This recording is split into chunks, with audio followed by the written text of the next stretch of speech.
A boy lies exhausted on the ground, wondering what's happening. As he looks at his body, he realizes it's pierced with thorns and remembers he's in a dungeon. From above, people gaze down, marveling at the effect of the seventh trap and how crazy it is that this happened so soon. A man with a bow in hand says they can't waste time because they're being pursued, and a long-haired man apologizes for abandoning him. Bleeding on the thorns, the boy wonders if this is how he will die. He pulls out one of the thorns and tries to stand while in agony.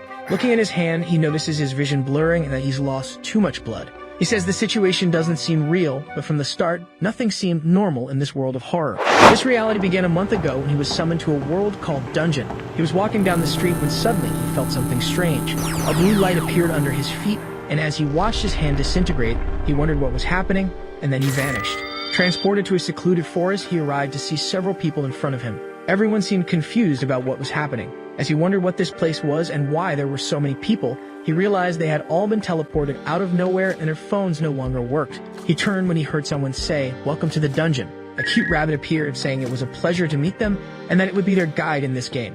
It said it knew they must be wondering what kind of game it was. The protagonist and the others seemed confused by a talking rabbit. A man in a suit walked toward the rabbit, demanding to know what was going on. Angrily, he said he didn't care about this game nonsense because he was late for work and told the rabbit to stop hiding in that costume while spouting nonsense. The rabbit insisted it wasn't nonsense because the information was very important and they were the only ones there. It asked everyone to listen carefully as it would explain the rules. Suddenly, the man in the suit grabbed it by the collar and told it to shut up. The rabbit said a game tutorial would come first. "Learn as you die," it declared, waving its arms, announcing this was the dungeon game, while the protagonist told the man to wait. The rabbit then said it would discuss the important rules to satisfy the hot-headed man. The protagonist thought it was a dream until the rabbit commanded everyone to respect the game guide. With a deadly swipe, it decapitated the man, stating they should value their lives. That's when the protagonist realized it wasn't a dream. Excitedly, the rabbit asked if everyone understood that ignoring the rules meant death. The people panicked, disbelieving. With a sinister look, the rabbit said there were 100 of them and asked if it could start the real game called Learn as You Die.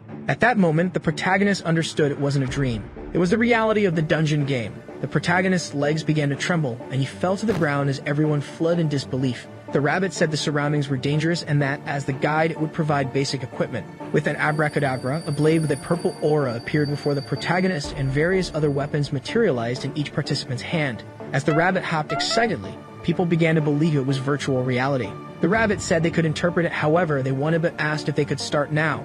It said they should begin by surviving as long as possible. The dungeon game starts now, and so the dungeon game began with monsters attacking from all sides. Deadly traps claimed lives. Bodies piled up on the ground. As time passed, more people lost their lives due to a moment's distraction or mistake, and they had to start killing each other to survive. Someone kicked the protagonist in the back. He said that was all he had to eat, but the man said he was a useless member of the production class. Those belonging to the combat class were protecting trash like him, so if he commanded to give something, there should be no backtalk. The players had another type of weapon called abilities.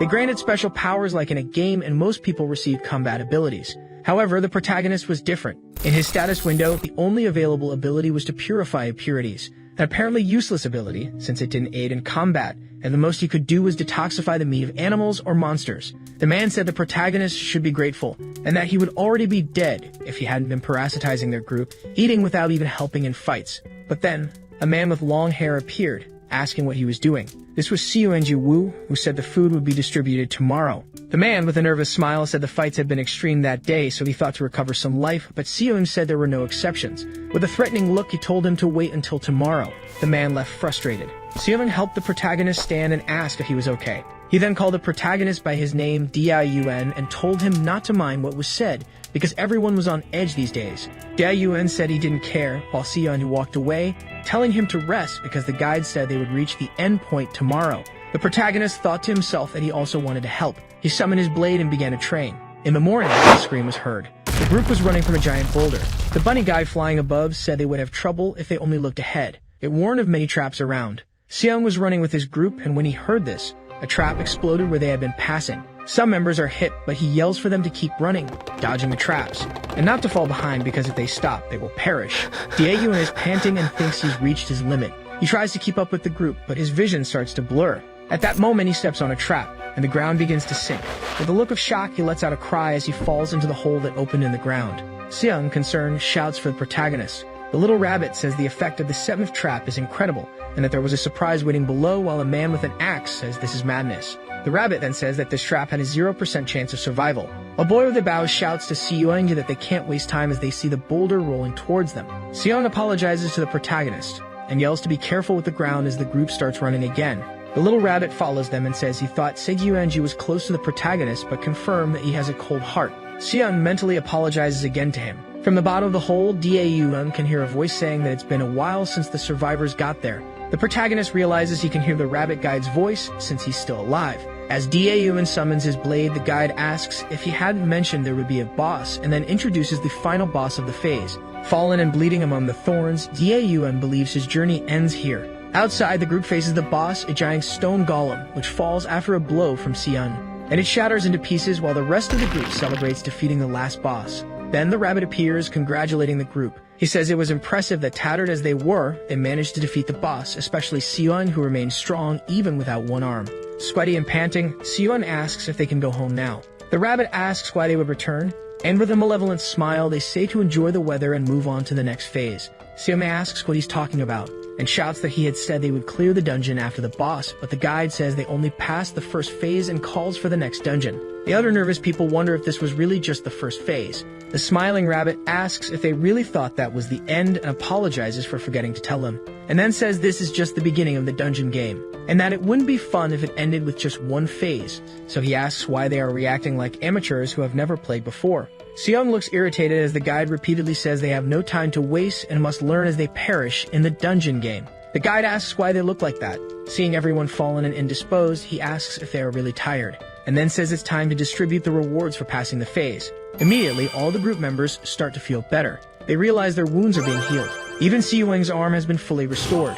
The guide says he looks better with both arms, and that's the reward for passing the phase, and says to continue to the next phase while the protagonist fallen in the hole also begins to be healed.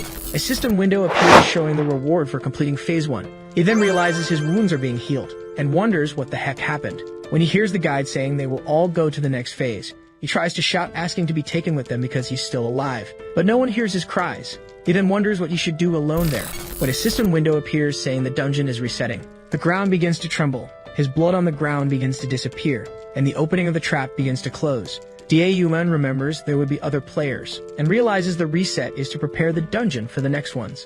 After the trap was completely closed, he picks up a stone, and throws it to activate the trap and make it open again.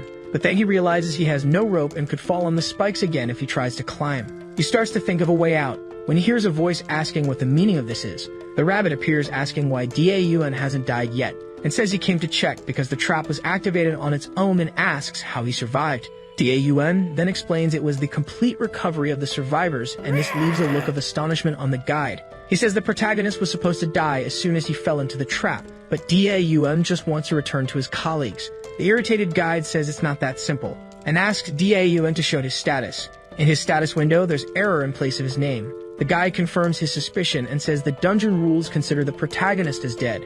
In a brief moment of hope, Daeun asks if he's no longer a player, and if he could go home, but the guide says he must die there. Daeun is shocked and asks how he came to that conclusion, but he only says it's obvious he will hide the irreparable errors. He then calls the protagonist Mr. Error and tells him to die of hunger. He asks if Daeun was the production class player who hid behind Seoung, and says that with that class he has no skills to get out of there. The guide says it wasn't just that trap that reset. He starts flying to the exit, then says that even if he gets out, he will face hell above, so he tells the protagonist to die alone without bothering the other players. Daeun shouts asking him to wait, but the rabbit keeps flying and goes away. Alone in the hole, he thinks about what he was told and wonders why he should die just for being from the production class. At that moment, he remembers the other guy who called him useless, and that they are all damned.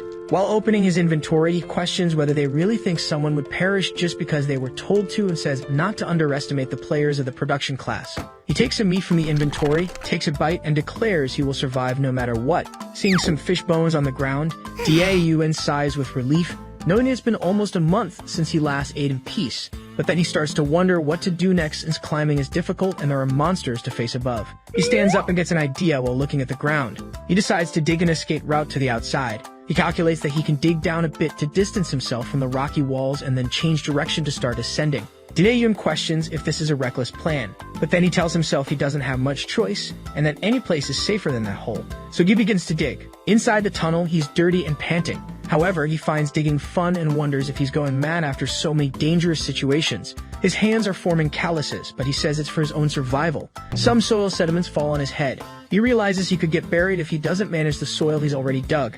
Then he gets the idea to try putting the soil in the inventory. So he opens the inventory and puts some soil in it. He celebrates the practicality of the inventory when he sees that it works. Now digging will be much faster since he no longer risks being buried alive. He continues his excavation, throwing the soil directly into his inventory. Looking at the inventory, he realizes how much he's dug and says it's 1,000 times better than running around trying to survive. Suddenly, a light starts to shine, and a system window appears saying he's gained a new skill. The protagonist is surprised by this. The system window says it's generating the new skill, and Dae-yoon feels something completely new and incredible, a sensation as if he could shatter anything. The system window shows the skill Expert Digger, saying he can now dig better. The protagonist falls to the ground, a bit shaky and confused, wondering why such a skill exists. The system says he can dig faster according to the level, but Dae-yoon says this skill is embarrassing and wonders when he will receive a combat skill. But he soon realizes he gained this skill because he dug a lot. Then he laments that he won't have any amazing combat skills like Seung's. He looks downcast and thinks about how he was a burden to Seon, who even lost an arm to save him. Dae-yoon then hopes that Seung is alright despite not being the type to die easily. He lifts his gaze and decides it's time to test the efficiency of his new skill. He activates his digging skill and forms a ball of soil in his hand, looking somewhat confused. Meanwhile, in the trap hole, the rabbit guide appears again. He's annoyed because he told the protagonist to die quietly, and then he wonders what Dae-yoon is doing down there. The little rabbit starts entering the tunnel, thinking the protagonist is just wasting energy and wonders how far he got before dying, and how he did all that. After stopping laughing, the rabbit says that Dae-yoon specializes in useless things, and comments that that skill is as strange as another one of purification, but at least he could laugh a bit. Then he jumps off the bench and says that now the protagonist can die. Dae-yoon asks if the guide is going to kill him. The rabbit responds indifferently, saying that the protagonist is going to die anyway, so there's no reason to get his hands dirty with him. And then he comments that they must have finished. Dae-yoon, worried, asks what has been finished. Everything starts to tremble, and the guide says that while the protagonist was playing with soil, the new participants finished Phase 1. Then he says it's a pity since it must have taken a long time to make that hideout. Dae-yoon realizes what's happening. Everything is shaking so much that it knocked down the plate with meat, and he realizes he was so focused on digging that he forgot and wonders why he didn't think of that before. The dungeon is resetting, which means everything he dug will also reset. He starts to run, dashing back to where he came from. The guide congratulates him on his persistence, but says it's too late to escape. As everything collapses, Dae-yoon falls. The rabbit keeps saying the entrance is far away and wonders why he dug so much. It seems there's no way out. Dae-yoon wonders if this is his end, while the guide remarks that he made it quite far, and adds that in the end the protagonist should have stayed put, but instead he dug his own grave. If he had stayed quiet, he wouldn't have to go through all this. However, the rabbit then notices something. The tunnel stops trembling. Dae-yoon is surprised, and the guide is also astonished, asking how this happened. Then, amazed, he wonders if the reset finished and nothing happened to that place. Next, he calls Dae-yoon a cursed bug and says the dungeon's rules seem not to apply to him. The protagonist stands up and asks if the reset is over, but the rabbit grumbles, saying he doesn't know. The guy continues to complain while Dae-yoon looks around. He notices everything is a mess, but it didn't reset. Then he wonders if it's because he's a bug. Dae-yoon then reflects on how he received the dungeon's reward being a bug, and starts to think that he's a player who isn't exactly a player. However, the irritated guide asks what he's thinking about, and tells the protagonist to enjoy the time he has because he will die sooner or later. Dae-yoon seems unfazed, but the rabbit continues trying to scare him, saying this place might collapse on the next reset, or maybe there's a monster under the ground. However, the protagonist remains unshaken, and the guide asks if he's so scared that he doesn't know how to react. Dae-yoon then asks if the guide isn't capable of killing him, and comments that if the rabbit wanted, he could simply cut off his head like he did with the other guy at the start of the game. The little rabbit gets angry and asks where he got that conclusion, then says he just doesn't cut his head off because he doesn't want to get his hands dirty. But Dae-yoon ignores him and walks away carefree, leaving the guide even more irritated, saying he's going to cut his head off. Then the protagonist lets out a smile, realizing that the rabbit really can't kill him directly. As he walks away, the guide is sweating bullets, and concludes that he's in trouble. It was exactly as Dae-yoon guessed, the guide only has permission to kill one player.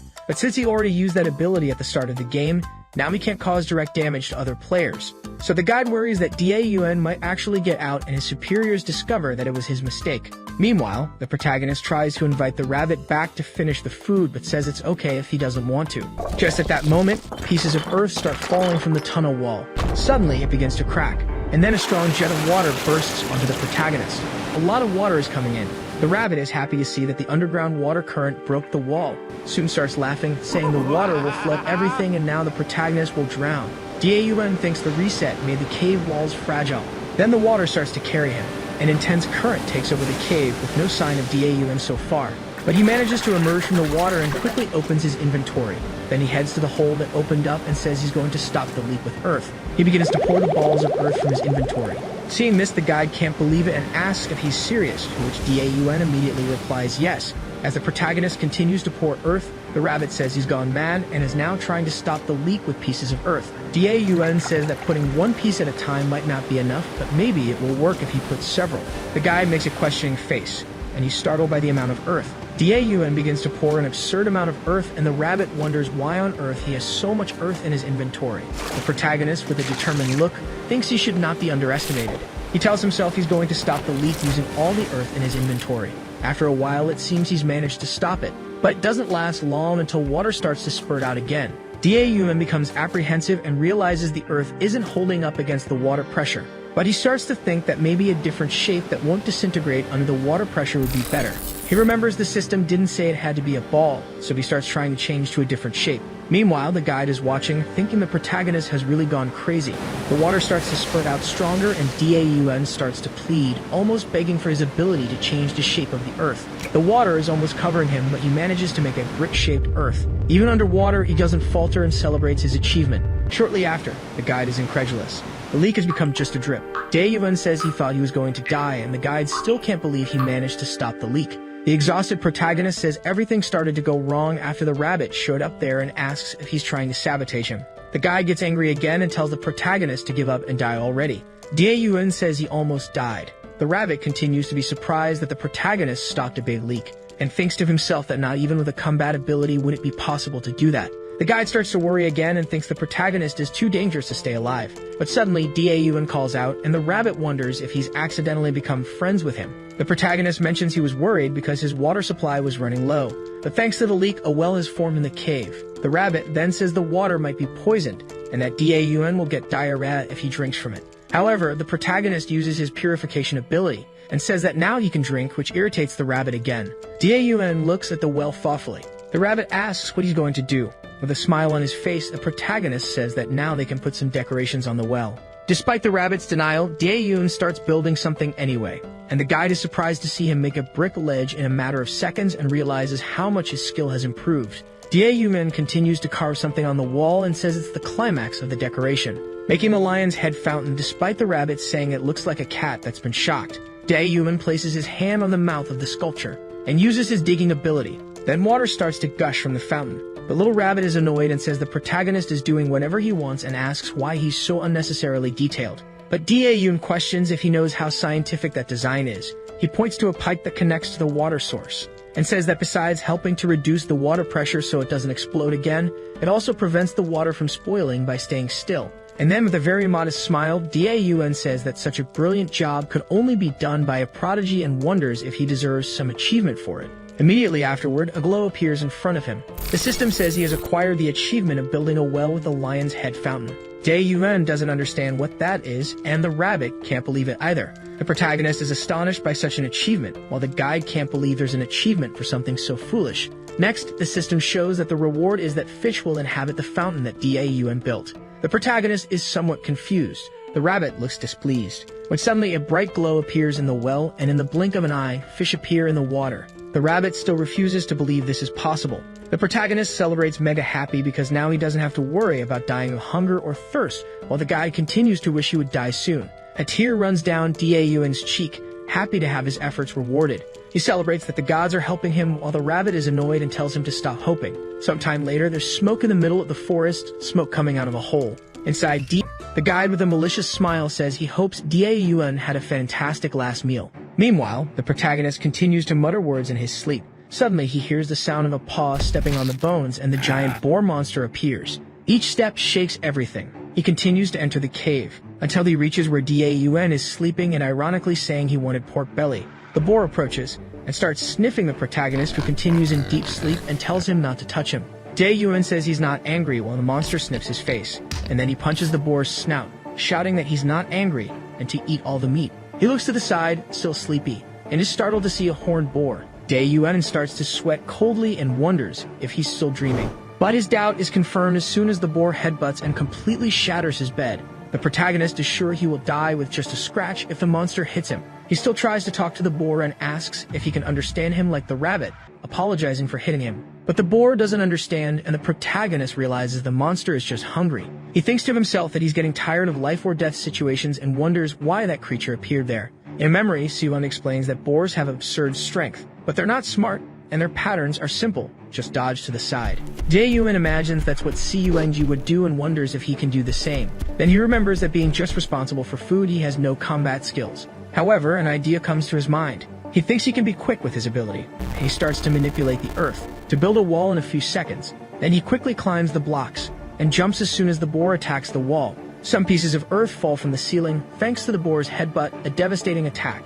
Daeun is worried to see that the monster broke the wall as if it were nothing and reflects that his ability managed to stop that giant water leak. But the boar destroyed the wall in seconds. No wonder they call it the strongest predator of Phase 1. He is sure he will die with any mistake he makes. The monster charges at him again when Daeun opens his inventory. He thinks there's only one thing he can do. Then he starts to build another wall with the bricks and says that if one doesn't work, he will put more and more. Then he tells the boar to try its best to break it, despite not knowing how dumb the monster is. And then from the top of his construction, Daeun yells that the wall won't break easily and calls the boar that is running straight at him. The monster hits its horn hard against the wall. Then the protagonist starts to sweat coldly and lets out an uh-oh. And in a matter of seconds again, the boar destroyed the wall and knocks down Daeun. As he is falling, the protagonist realizes he underestimated the strength of the monster. The boar's attacks are very destructive. Daeun realizes that the leak will return if the monster continues breaking everything like this. His room is already completely destroyed,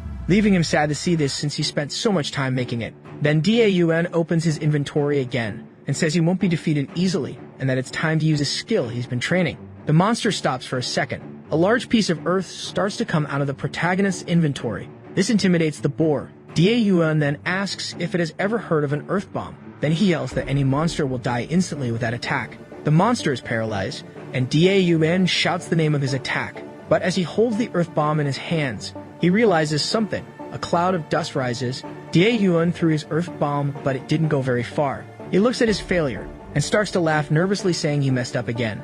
The irritated boar snorts through its nostrils. Then Daeun starts to run away from the boar, lamenting that he never had enough strength to throw the earth bomb. He starts to build small mounds of bricks to climb, but he is hit. The boar was faster. Daeun is thrown, spitting blood. Then he falls to the ground. The cave continues to shake with each attack of the monster. Daeun starts to get up trembling, and thinks to himself that it wasn't a direct attack, but hurt a lot. He calls the boar a bastard and says there's nowhere to run. Then he starts to wonder what to do, because he's sure he'll die if he can't think of something. Then Daeun starts to think that if he could kill the boar, he could use its meat to make pork barbecue, and starts to drool. Then immediately he starts to raise walls around him, and yells, calling the boar barbecue. The monster charges with everything again while the protagonist uses his digging ability. The boar was going to attack, but something happens. A hole appears under it before it could hit the wall. Daeun from above says he has to put an end to the monster's destruction. The boar falls and lets out a grunt, staring at the protagonist. Daeun says he thinks the monster doesn't understand what's going to happen. He then continues and says he's very pissed off and asks like a gangster if the boar is going to compensate him because it took a long time to build that place. The monster is now intimidated, and the protagonist then says the boar will have to pay with its body for the disrespect it had. Then Daeun says goodbye while releasing several balls of earth on the monster. Nearby was the rabbit watching the scene. He is shocked by what just happened. Then he wonders if the protagonist was really just from the artisan class, and questions if an apparently useless skill could be used in that way. While Daeun prepares his blade to make his barbecue, the guide thinks the protagonist is too creative with the skills he has and is too dangerous. The narration says that the average level of the skills of the players who cleared the first phase is level 3. The levels of the skills increase according to the frequency they are used, and when they meet certain requirements, some players can even gain new skills. The effects of the skills are absolute. In addition, to pass the phase, players must always be leveling up their skills. But it shows the guy with the axe cutting off the arm of a giant golem that even after that attack, the monster still manages to retaliate and throw the man away. While the golem regenerates its arm, the narration says that raising the levels of the skills in a life-or-death fight is not easy. Back in the cave, the rabbit has the same incredulous face as always, thinking that the digging skill is at a very high level because Daeun uses it all the time. While the protagonist is unearthing the boar, the guide thinks to himself that his skill is not even combat. Daeun spots the rabbit and calls him to see the boar. The guide already starts to get irritated, thinking that the protagonist is a pest in the dungeon. Sometime later, Daeun is sharpening his blade, and with 2 knives, he approaches the boar to start preparing the meat. While cutting, he thinks to himself that slaughter is only about speed, and that the meat can spoil if not treated soon.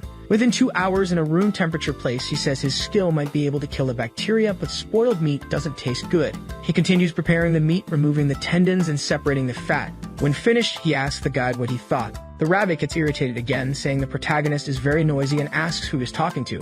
Daeun says that if you start living alone in such a place, it gets very boring if you don't talk to yourself. The guide says he knows how he feels. The two end up feeling an unexpected empathy and look away. Outside, the day has already dawned. Daeun is scraping the boar's skull on the wall, and then makes a roasting pan using the horn as a handle. He then takes it to the fire for a test. He comments that the tendons have dried and can be used as rope, while the rabbit wonders if the protagonist is some kind of caveman. But Daeun says the best part was getting fat since oil is essential, and says the torches are almost out and he was worried about how he was going to keep them lit. He puts the fat in the pan to melt and then puts it in a glass jar, and comments that the smell is stronger than yesterday and it must be delicious. The rabbit grumbles and says the monsters will be attracted by the smell, but Daeun smiles and says he's already thought of a way. He leaves the roasting pan on the fire, steps back a bit, and pulls a spike from his inventory, leaving the spike on the ground. The protagonist then says the rabbit said the other day that falling into that trap is certain death, and says he can use that trap for hunting.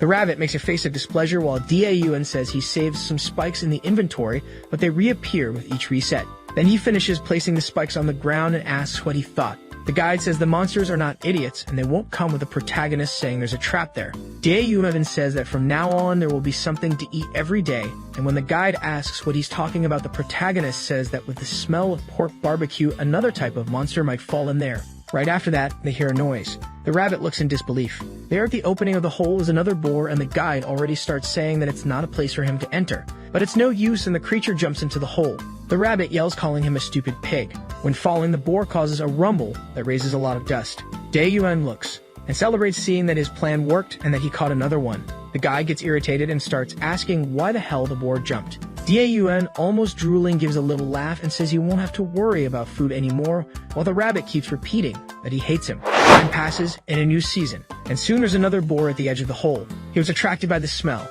and drools from above, seeing Daeun's barbecue, and smelling that succulent meat he can't resist, and jumps all in without knowing he's going straight to his death. When he falls down there, he starts to grunt, and when he looks up, there is Daeun saying he is bigger than yesterday's boar. The protagonist, all happy and humming, welcomes him. Daeun is by the fire roasting the meat. When he goes to get another piece in the bowl, he hears a rumble, and everything shakes. However, the protagonist looks unconcerned, and then he sees that he caught another one and says they are not smart, and that he's getting tired of them showing up all the time. And then he says they could at least make their meat taste bad since he's starting to get fat from eating so much. But suddenly a glow appears around him. Meanwhile, somewhere else, someone holding 2 blood-soaked swords says it's over. It's Seoinju almost died this time. His group appears asking if he's hurt. He says he's fine and asks if the group is okay. The other group members are amazed to see a mountain of boars that Seoin killed alone. He says he was fortunately not hurt and asks how things went on the side where Ahoayol Hyunjin went. Hoayol is the guy who uses an axe. He says he had a lot of people with him and apologizes for having separated from Seoinji and for not being able to help. Seong says it's okay and that he won something. Then he says he killed 100 horned boars and gained a skill. The system shows the achievement, Horned Boar Slayer, and the reward is the skill strength of the horned boar. Everyone in the group is surprised that there is such a skill. Sion explains that the skill is limited as it lasts 10 seconds and has a cooldown of 100. But then one of his colleagues comments that the skill increases strength and vitality. Hoyul says it's an incredible skill, and that Seiyuenji is becoming a monster. But Seiyuenji is embarrassed to hear such praise. The archer boy happily celebrates, saying that such a skill is amazing, like putting wings on the back of a tiger. He says he's happy that Seiyuenji is on their side. Hoyul comments that the duration should increase and the cooldown should decrease as the levels pass. The archer boy hugs Seong, and this makes him embarrassed. However, the celebration is interrupted by a noise. Seong then says they have to go back to the cave. The boy says it's a waste to leave the boars like that, and comments that they would get a lot of meat if they cleaned the boars. The guy with glasses asks when was the last time they ate meat and comments that it's frustrating that all monsters have toxins, then says it's as if they're being told to die of hunger since there's not much food but there are many monsters. The archer boy comments that if only Daun were there he could purify the meat. But Hoel yells the boy's name Eun Sasu. The boy is a bit embarrassed and says he only thought of Daun as a cook and didn't think losing him would be so problematic. Seong asks if he really thinks that and says the goal of the game is not to win fights but to survive. And then he says that from that point of view the combat class is the most necessary because it has a clear goal and rewards. But then he asks what happened on the days they couldn't fight, remembering how Daun distributed help to everyone when they were exhausted. He delivered the food with a smile on his face. Sidokman says the protagonist was fighting for them at those times, and says he was the strongest among them all. Helwadiolo shows a sharpening stone made by Daun and says he would have died with a blunt axe if it weren't for it. Yoon apologizes and says he won't say that kind of thing again. Seong smiles and tells them to return. The group gets excited and talks about eating potatoes, but soon remembers that it was also Daun who got the potatoes and realized that everything is related to him. Back in the cave, there's meat being roasted, and the protagonist, with a gleam in his eyes, celebrates saying this is what lifestyle is all about. But the guide complains, saying he is too noisy, and asks if he has been possessed by some chatty ghost. Daun, with his mouth full, says that apparently the rabbit doesn't know the joy of eating and says that reaction is important when eating something tasty. He starts to say something, but says the guide wouldn't know, then the little rabbit says he does. Daun asks if he already knew that you can't eat horned boar because it has toxins, and says that if you use the purification ability on the meat, the toxins disappear and only a slightly bitter taste remains. This means it's good even without salt. The guy gets annoyed and says he doesn't need to know these nonsensical things and that one day he will kill him. But the protagonist starts to laugh. Then another rumble happens. Daun sees that another boar has fallen into the trap. The guy gets even more irritated and says those stupid pigs should have stopped jumping there by now. The protagonist says maybe their brains also reset and says he's tired because 2 or 3 jump there every day after the reset. The rabbit says he's going to go crazy, and then he's surprised. It's astonished to see Daun lift the boar and starts asking when he got so strong. The protagonist says it's a skill and tells the guide to keep turning the meat so it doesn't burn. The rabbit is astonished and asks about the skill. Then he says the skill was the strength of the horned boar and says he'll be right back. The guide is totally disbelieving and wonders if the protagonist is talking about the horned boar slayer achievement. Then he wonders how someone with a useless class got it, while Daun carries the giant boar as if it were nothing. Daun climbs out of the hole and comments that he should build some kind of entrance. When he gets to the top, he is startled to see the rabbit looking downcast and asks what happened. The guide, completely dumbfounded, asks if the skill the protagonist mentioned was from the Horned Boar Slayer achievement. Daun says yes, and the rabbit says it's impossible because you can only get it after killing 100 boars. The protagonist then explains that he caught the 100 boars with a trap. The rabbit says something is wrong because the dungeon has reset several times. Daun asks what that has to do with it, and the guide replies that when the dungeon resets, the count also resets, and that there are only about 40 boars up there. The protagonist with a silly face comments that it seems his numbers stay the same even with the resets and asks if that wasn't supposed to happen. The little rabbit gets irritated and calls him a bug human while Daun wonders if all the monsters he kills will count. Thinking he might get another achievement when he kills 100 more, he reflects that it would be difficult to do without a group. The guy gets irritated and says the protagonist is starting to look like a pig now that he's eating them every day. Daun asks if there's a weight change system, but the rabbit doesn't know. Meanwhile, outside it's a beautiful day. On a tree branch, a squirrel walks near a nest. He is gnawing on a bone, until he accidentally drops it. Then he quickly descends from the tree. But when he gets down, he sees a hole in the ground near the tree, and he tenses up when he realizes his bone fell straight into that hole. He stares a bit before entering. After a while, he comes out of a small hole. That leads directly into the protagonist's cave. He starts to explore, looking around, and when he gets to the kitchen, he is surprised to see all that. A little further ahead, he finds his bone, and he runs to grab it. But he is surprised to see the carcass of a horned boar.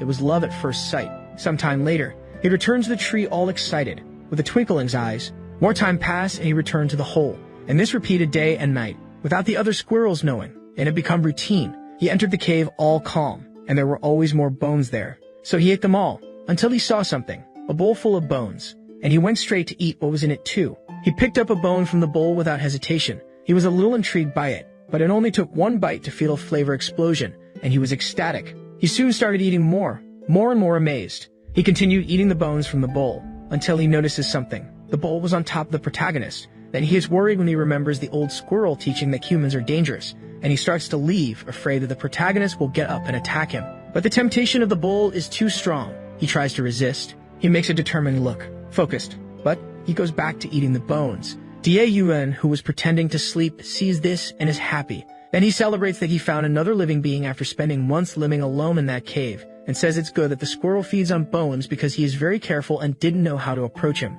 While Daun is being careful thinking about how to make friends, the squirrel realizes he is awake. The protagonist worries that he might run away, but the squirrel continues eating the bones. Daun is moved by so much cuteness, so he slowly tries to pet him. The little squirrel notices and lets him. Daun is all happy that it worked, and again a glow appears. The system shows the achievement of Earth's squirrel friend for having tamed the little squirrel, and then says the dungeon admires this unexpected friendship. Daun wonders if they give these things out regularly and remembers that when he was with the group he couldn't get any. Then he thinks about his new achievement and says he doesn't know if it's worth anything, but thanks the little squirrel for calling him a friend. Then he starts thinking about using POKKYU as the name of the little animal, since that's the sound it makes. The little squirrel seems to like the name. Daun is astonished to see that POKKYU apparently understands him and wonders if it's the reward for the achievement. Then he tells the little squirrel to sit and even thinks that maybe it's hard for him to understand. But POKKYU sits down right after. He is impressed to see that the squirrel really understands him and even asks him to hold his hand.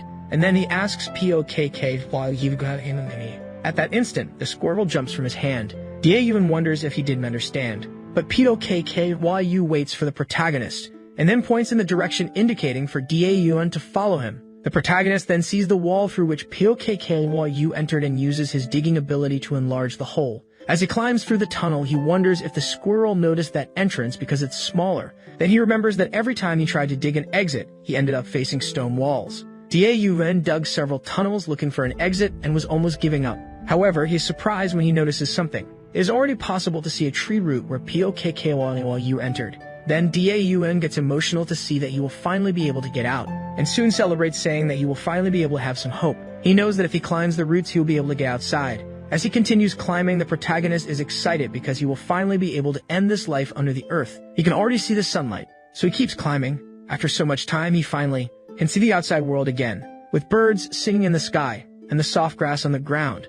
Daun can't contain himself with that view, and starts to cry with emotion for finally being able to see the sky full of clouds and grass that seems endless. He says it's just a normal landscape with some sheep, but it seems so different. While he says it's welcoming and friendly, his speech is interrupted when he sees one of the little sheep suddenly attacked by a fierce wolf. Daun gets nervous and says that survival of the fittest is also part of nature, while there are several predatory looks in the forest. As the other wolves start to move, he thinks the feeling of being alive didn't need to be so realistic.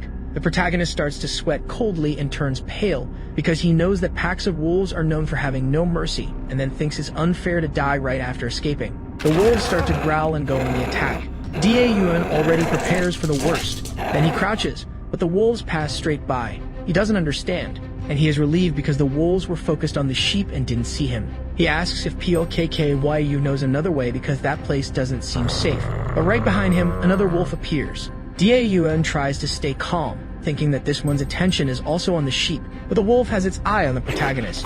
Daun runs back through the hole, yelling at the wolf and calling it an idiot. The protagonist says the entrance is too tight for the monster to enter, but it didn't take long for the wolf to break everything and manage to enter. At that moment, despair hits Daun, who keeps running and apologizing for calling the monster an idiot. He realizes the tunnels are too narrow and there's no escape. Then Daun opens the inventory and decides that since it's just one wolf, he will finish it off. And he starts to build a wall, thinking that compared to the boar, the wolf is much weaker. But before he could finish his thought, the wolf leaps and attacks him, which draws blood from Daun. He can't believe it. The wolf is extremely fast. Daun realizes his situation is bad. The wolf missed that blow but will attack again. The protagonist wonders if he will be able to escape or if there's another way. And then he realizes he won't be able to run for long and that he has to end this. Then an idea comes to his mind. He says he still has that, and there's nothing more he can do. The wolf leaps to attack him again. Daun says it's him or the monster while a blue aura begins to emanate. Then he lands a powerful punch on the wolf after activating the strength of the horned boar. The monster is thrown far away with Daun's punch. He is even impressed and wonders if he hit. He realizes the effect of the skill is incredible.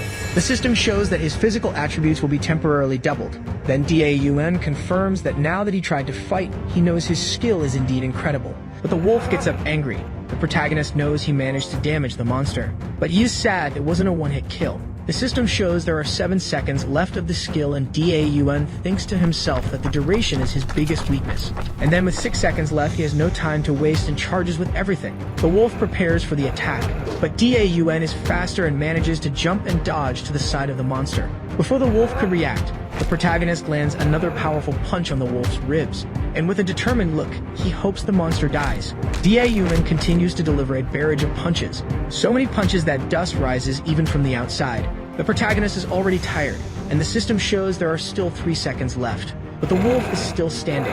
Again it charges, but Daun manages to dodge with a leap. Then he quickly opens the inventory, pulls one of the spikes while there are 2 seconds left, and yells for the wolf to die already as he prepares to attack with the spike.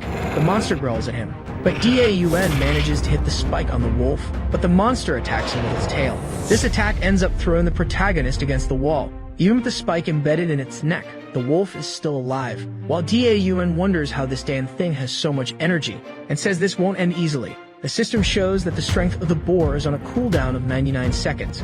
The wolf stares at him angrily, but Daun has understood the pattern of the monster. Its most dangerous attack is when it leaps to slash using its front claws, but after that, this attack is on cooldown. The protagonist asks if they can't have a truce for just 90 seconds, but the wolf launches another attack. As Daun prepares to launch his last attack, the monster is about to bite him. At that moment, the protagonist says he should have used his paw. Then before the wolf could bite him, Daun uses the digging ability right into the wolf's mouth, and the monster is caught by surprise. Sometime later in the cave, the guide appears wondering what happened since the protagonist isn't making meat. He says something is wrong, and says that Daun must be doing something bad until he finds him. The rabbit can't believe that the protagonist is dressed in bone armor. Daun says the armor turned out quite good for something made in a day. He says he made it because many dangerous things happen these days. The guide is shocked to see the skull of a plains wolf and wonders if Daun finally found a way up there.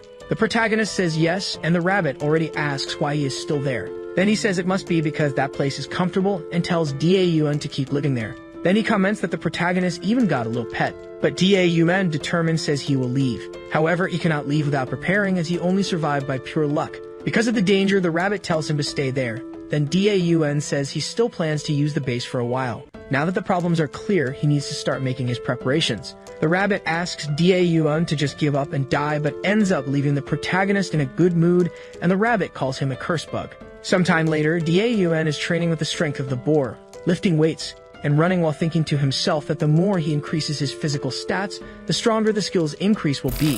Since he is using the skill a lot, the system shows that its level has increased and even the duration and cooldown have improved. Daun reflects that he was lucky last time, but wolves move in packs, and even if he tries to face them one by one, there are no guarantees that it will work. He uses a slaughtered boar as a punching bag, while thinking that he has to get stronger.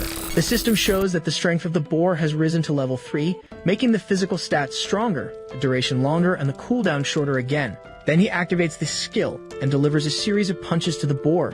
Daun lands a powerful punch. With a determined look, he says he will no longer run away. In the forests, some wolves are quite carefree until they notice something coming their way. Suddenly, Daun jumps out of the bushes. He is happy to find only 2 wolves. Then the protagonist activates the strength of the boar and throws a thorn at one of them. The other manages to dodge and already advances towards Daun. He then says he will show the result of his training and lands a punch that makes the monster fly and hit a tree. The impact was so strong that it destroyed the tree. Right behind the protagonist appears the first wolf about to bite him, but he has already noticed and says he knew it wouldn't die with just one hit. Then he lands another punch on the wolf and says he will hit it as many times as necessary. While the monster is thrown to the ground, the second wolf gets up. During the fight, the guide realizes that he has become very strong, and Daun himself feels full of power and wonders if this feeling means he is strong. He then says he feels he won't lose and wonders if he has become unbelievably strong. But the rabbit cuts his wave and says he's not that much since Seiyuan could kill 10 wolves in a second.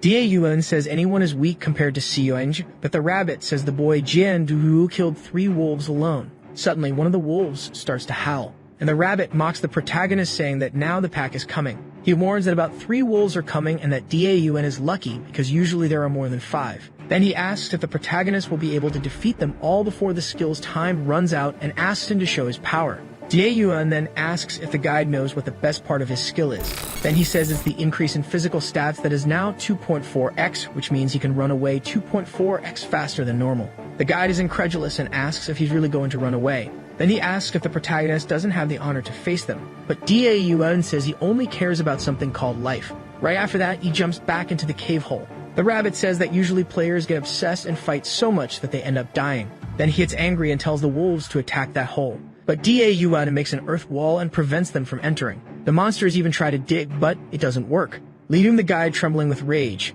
He yells, calling the protagonist a damned bug player, and swears that one day he will kill him. Inside the cave, Daeyuan says he managed to find some isolated wolves thanks to POK. But now that they are in a pack, it's not easy to deal with, and then wonders what to do. He made 7 escape routes in the area where there are no stone walls, and now knows he can withstand fighting more than 2 wolves. But he is worried that something unexpected will happen like last time, and he won't be able to close the entrance in time. Even if he flees to the hole, there's nowhere he can hide. So he tells POKK that he has no choice but to need his help. Daeyuan asks his little squirrel to find the wolves that have separated from the pack, and tells him not to get too close and to be careful. Then he says he will start the preparations. Outside there are 3 wolves that have just hunted a sheep. Daeyuan is going to put his plan to practice and says the distance is perfect. Then he opens the inventory. Meanwhile, the guide is watching, asking if he is some kind of mole for having made so many holes in the region. The protagonist says the rabbit has this horrible habit of appearing behind people. The guide then grumbles and says the most important thing is to know what Daeyuan is going to do, and asks if he's going to shoot a laser beam or something like that. Then the protagonist says it's almost that and says this is his long-range combat art. The rabbit says he doesn't have any such skill, but Daeyuan says it's possible to throw earth balls using the strength of the boar. Then he activates the skill and throws a thorn as if it were a spear, saying this is the safety first attack. The wolves are far away and unconcerned, until the attack passes close but doesn't hit any of the monsters. The rabbit starts laughing and asks if Daeyuan didn't mean wolves safety first. The protagonist throws another spear and misses again. Then the guide says it looks like it's going to end in hand-to-hand combat, and that's what they call lack of experience. The plains wolves have the highest agility in Phase 1, and that distance is no problem for them. Daeyuan then says that despite this, they can't dodge in the air. So he throws the earth balls and says it's going as he planned. The guide asks if he really thinks this is going to work, and says there's no point in trying to buy time with earth balls because they'll destroy them in an instant. But a ball hits the wolf right in the face. The guide is astonished and can't believe it. Daeyuan says the rabbit is underestimating the balls too much and that earth is heavier than he thinks. Then he says he used his dating ability to increase their density to the point of weighing 20 kilograms, and with the strength of the boar, he can throw them as if they were bowling balls. The guide is again shocked and can't believe those balls weigh 20 kilograms. In a few seconds, Daeyuan managed to knock down 2 wolves. Only the last one remains. Then the rabbit comments that wolves hunt in groups and they have good teamwork, while Daeyuan has his back turned. The third wolf leaps and attacks from behind while the guide thinks it was checkmate. However, he managed to defend himself from the attack by placing his arms in the way. But he was still thrown far away while the wolf waited to see what happened. Still recovering from the beast's charge, he didn't notice that the wolf was approaching to feast on him. And the rabbit celebrated because he wanted that annoying player to go to heaven soon. Hoping, the rabbit asked the wolf to attack him immediately and finish the guy off. The rabbit laughed at the scene as the good sadist he is. Dalan was now inside the wolf's jaws. As the fierce attack continued, the rabbit watched everything from afar, hoping that things would go as he planned. However, something unexpected happened. The wolf felt its teeth breaking. The rabbit, observing the scene, expected anything but that. Dalan's armor was more resistant than the beast's teeth and caused them to break when biting him. Taking advantage of the distraction, he managed to move his arms enough to free himself a bit from that dangerous mouth. He was finally in a safer position while the wolf tried to recover from the damage inflicted on itself. Dalan was pleased with the effectiveness of that armor, and if it weren't for it, he would have become a snack. The horned boars are the most powerful beasts of that level. The wolf's fangs are nothing compared to those bones. Even so, the force was felt by the guy's body, and he suffered moderate damage. The status window signaled that he still had 8 seconds to use the boar's ability. At that moment, he tried to regain his calm to plan an attack. The time was more than enough, and he started manipulating something in his hands. Dalun, with the earth sphere, assumed a posture to throw it at the wolf. Finally, he was prepared to do it. With the wolf in his sights, Dalan threw the projectile towards the injured wolf. A great explosion occurred in the forest. The rabbit, still watching, didn't like the way things had turned out. He then asked if the guy had finished off the wolf that lay in front of him. Definitely, this was not the result desired by the rabbit, who wanted the player in the wolf's place. Dalan's strategy was to use a chain of tunnels, attack stray wolves, and then flee. That strategy is definitely efficient, but at a certain point, they began to be vigilant with the tunnels. They just didn't expect to be watched by the squirrel, who promptly relayed the information to his friend. Using it, he took the opportunity to train when an attack became too risky. The training caused his skill to level up more and more until the wolves were no longer able to resist. The forest apparently was at peace, but within it, Dalan was controlling the wolf population. The rabbit couldn't believe that human was still alive. The anger he felt for him only grew, as did the desire to resolve the situation himself. And he said the guy was a coward for the way he attacked them. But his armor was already almost completely destroyed and it was necessary to keep him safe. He decided to discard it and might make another one in the future. Who knows? Dalan noticed that the day was very calm, and they should have already arrived because of the howls,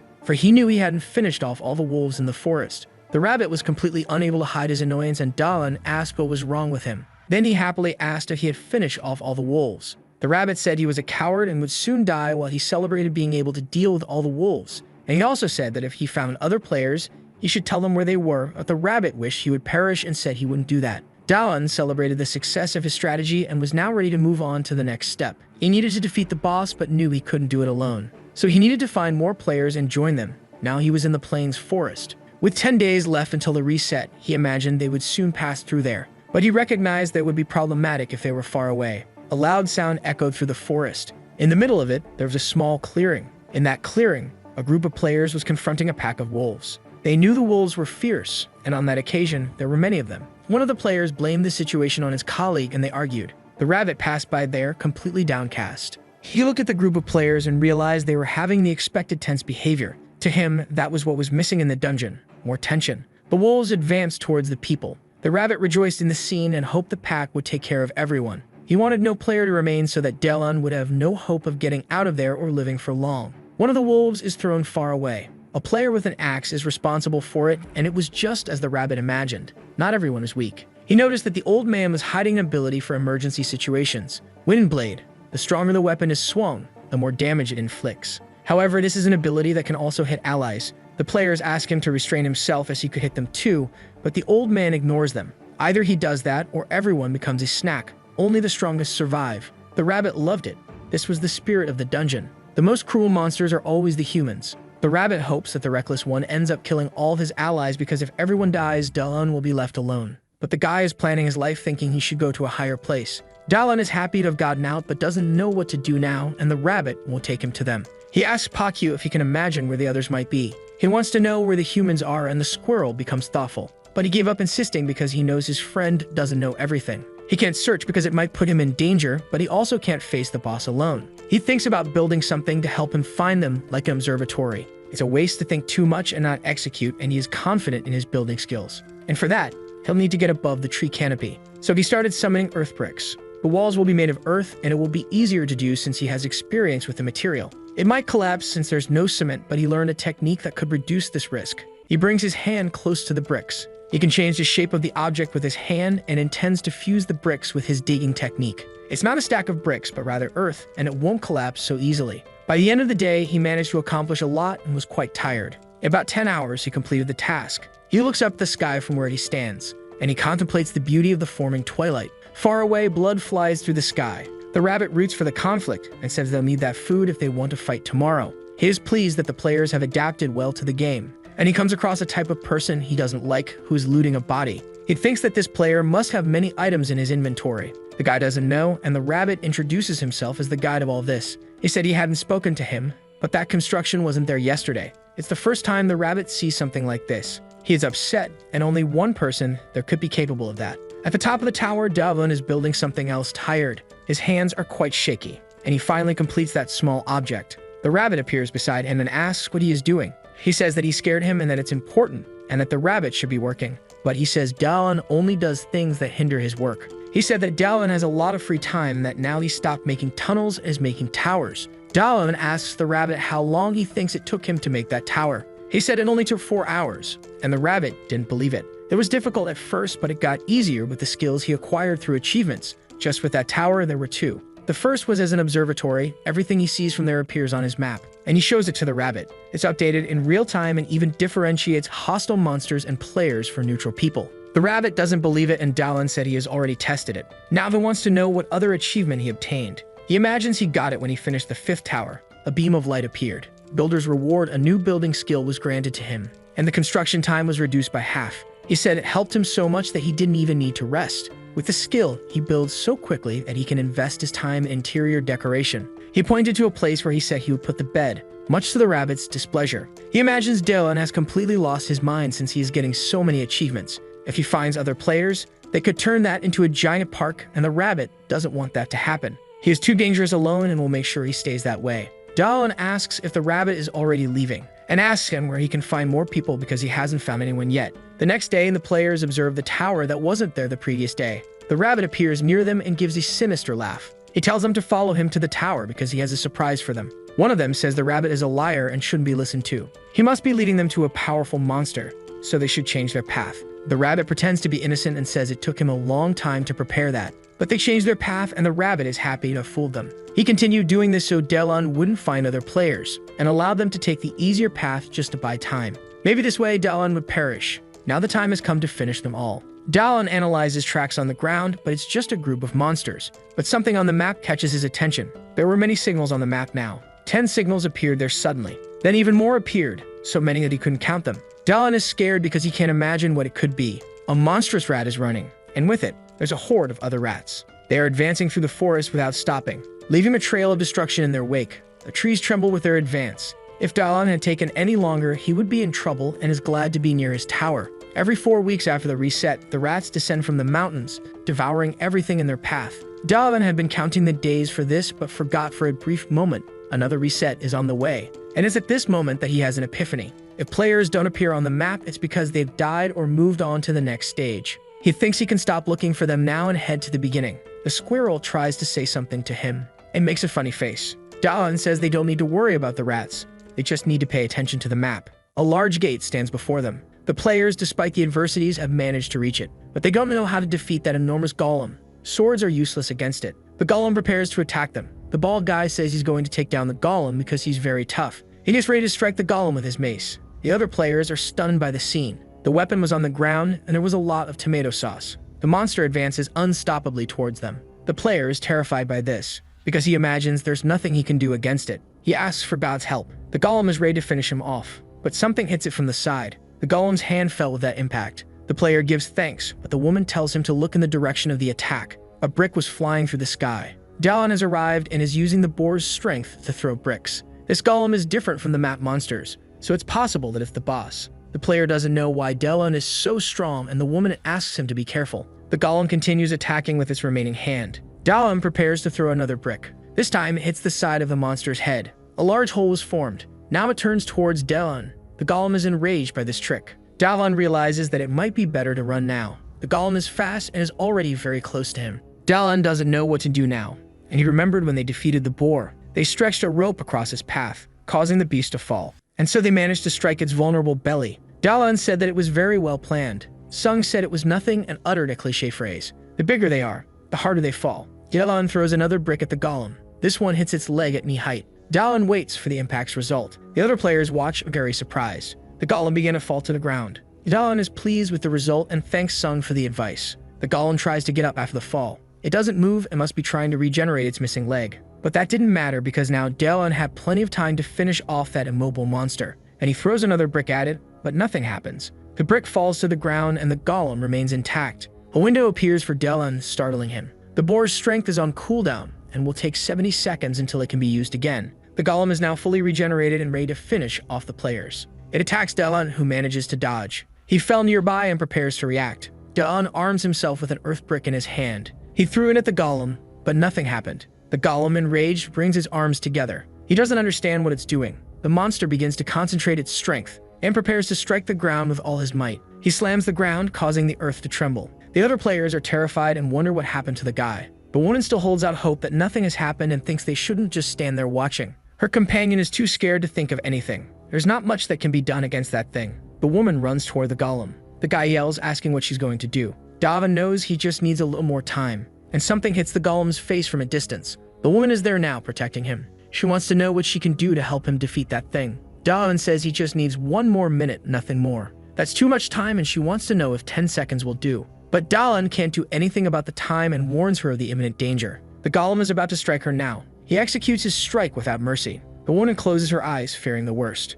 Feeling that she's still alive, she opens her eyes cautiously. The other players are there now, helping them. They are a team and wouldn't leave her alone, and they ask Dalan what to do. He tells them to attack the golem's chest. It's difficult to attack there, but he saw the golem protecting that area. There must be something there. They cling to the monster, and the woman goes to help them too. She launches a fireball in its direction, and it hits the chest directly. The armor was damaged and a light shone from that spot. The golem places its arms over its chest to protect itself. That was what Dalan needed to see. The guy asks if it was only him who saw that. Now everyone is motivated and knows they need to attack the monster's chest. Dalan checks his screen to see if he can use his ability yet. Meanwhile, the other players continue fighting the golem. The golem defends itself as best it can, and it's stronger than they imagined. Dalan notices that the monster seems to be made of earth. If it's made of earth, he has an advantage. And it finally dawns on him that it's made of clay. If that's the case, he should be able to control this monster. The golem opens its arms, throwing the players away. Dalan runs towards it. The woman asks if a minute has already passed.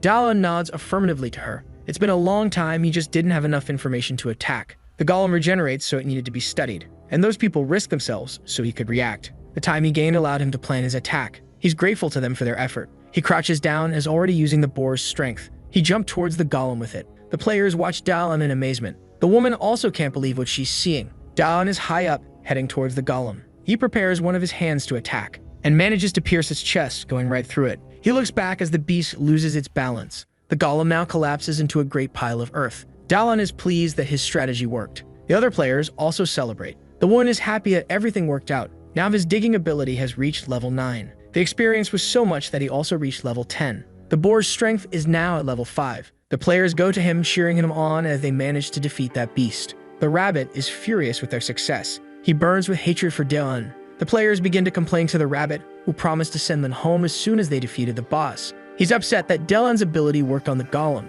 He's deeply irritated by this. He says the game isn't over and that they have to go to the next stage soon. The woman asks what the next stage is. His umbrella begins to glow. A door opens and he tells the players to enter it quickly. They are disheartened because they didn't expect more stages. The woman is a little thoughtful about this and encourages her companions because there's nothing more to do there. One of them decides to pass through the portal right away. They thank Dalan, and the rabbit hurries them along. The woman says Dalan was very brave. He thanks her and asks her to go ahead. They head to the portal for the next stage. Dalan prepares to go through as well. He waves goodbye to the rabbit, who is seething with rage. But as soon as he tries to pass, he is immediately barred. The system blocked him, apparently for no reason. He tells the rabbit to fix it quickly, but the rabbit says the system rejected him. Dalan has no idea what to do now, and the rabbit is thinking the exact same thing. A week after the reset has passed, Dalan's clothes are spread out on the floor of the cave. There are also several bones scattered around the area. The guy is lying down staring at the ceiling. He's bored and says he can't keep living like this.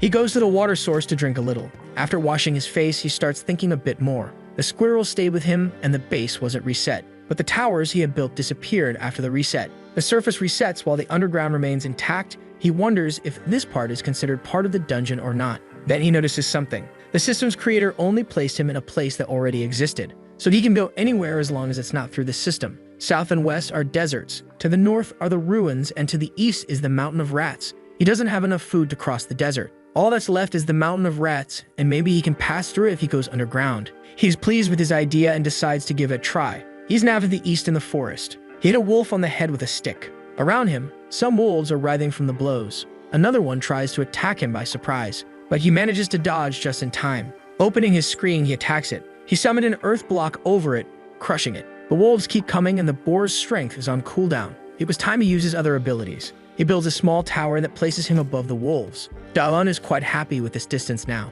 He can't be attacked there but can attack the wolves. The rabbit is upset because Dalan is getting stronger and stronger. He descends, boasting, and the wolves are down now. And he tells the rabbit that he's heading for the mountain, and the rabbit can't believe it. He looks at the rabbit suspiciously. Judging by the rabbit's reaction, there must be something about that mountain. The rabbit tries to convince him not to go, but the guy ignores him. The rabbit says that was his home, but the guy says they never liked each other anyway. The rabbit says that without Dalan, he will die of loneliness. Seeing footprints on the ground, he imagines he's already close to the mountain. Quickly, he builds a tower with underground access, much to the rabbit's dismay. With a map that appears with the tower, he'll be able to plan his advance carefully. This way, he can get close to the mountain quickly, avoiding dangers. The rats that appeared along the way were properly dealt with, and if he encountered a group too large, he would just go underground. And since the map was essential for his safety, he built several watchtowers. He was almost done building his 4th tower. It's at this moment that a system notification appears. Players cannot leave the territory of the first phase. Dalan didn't expect this to happen. The rabbit says that if he goes beyond that point, he'll find out if there's bread in heaven.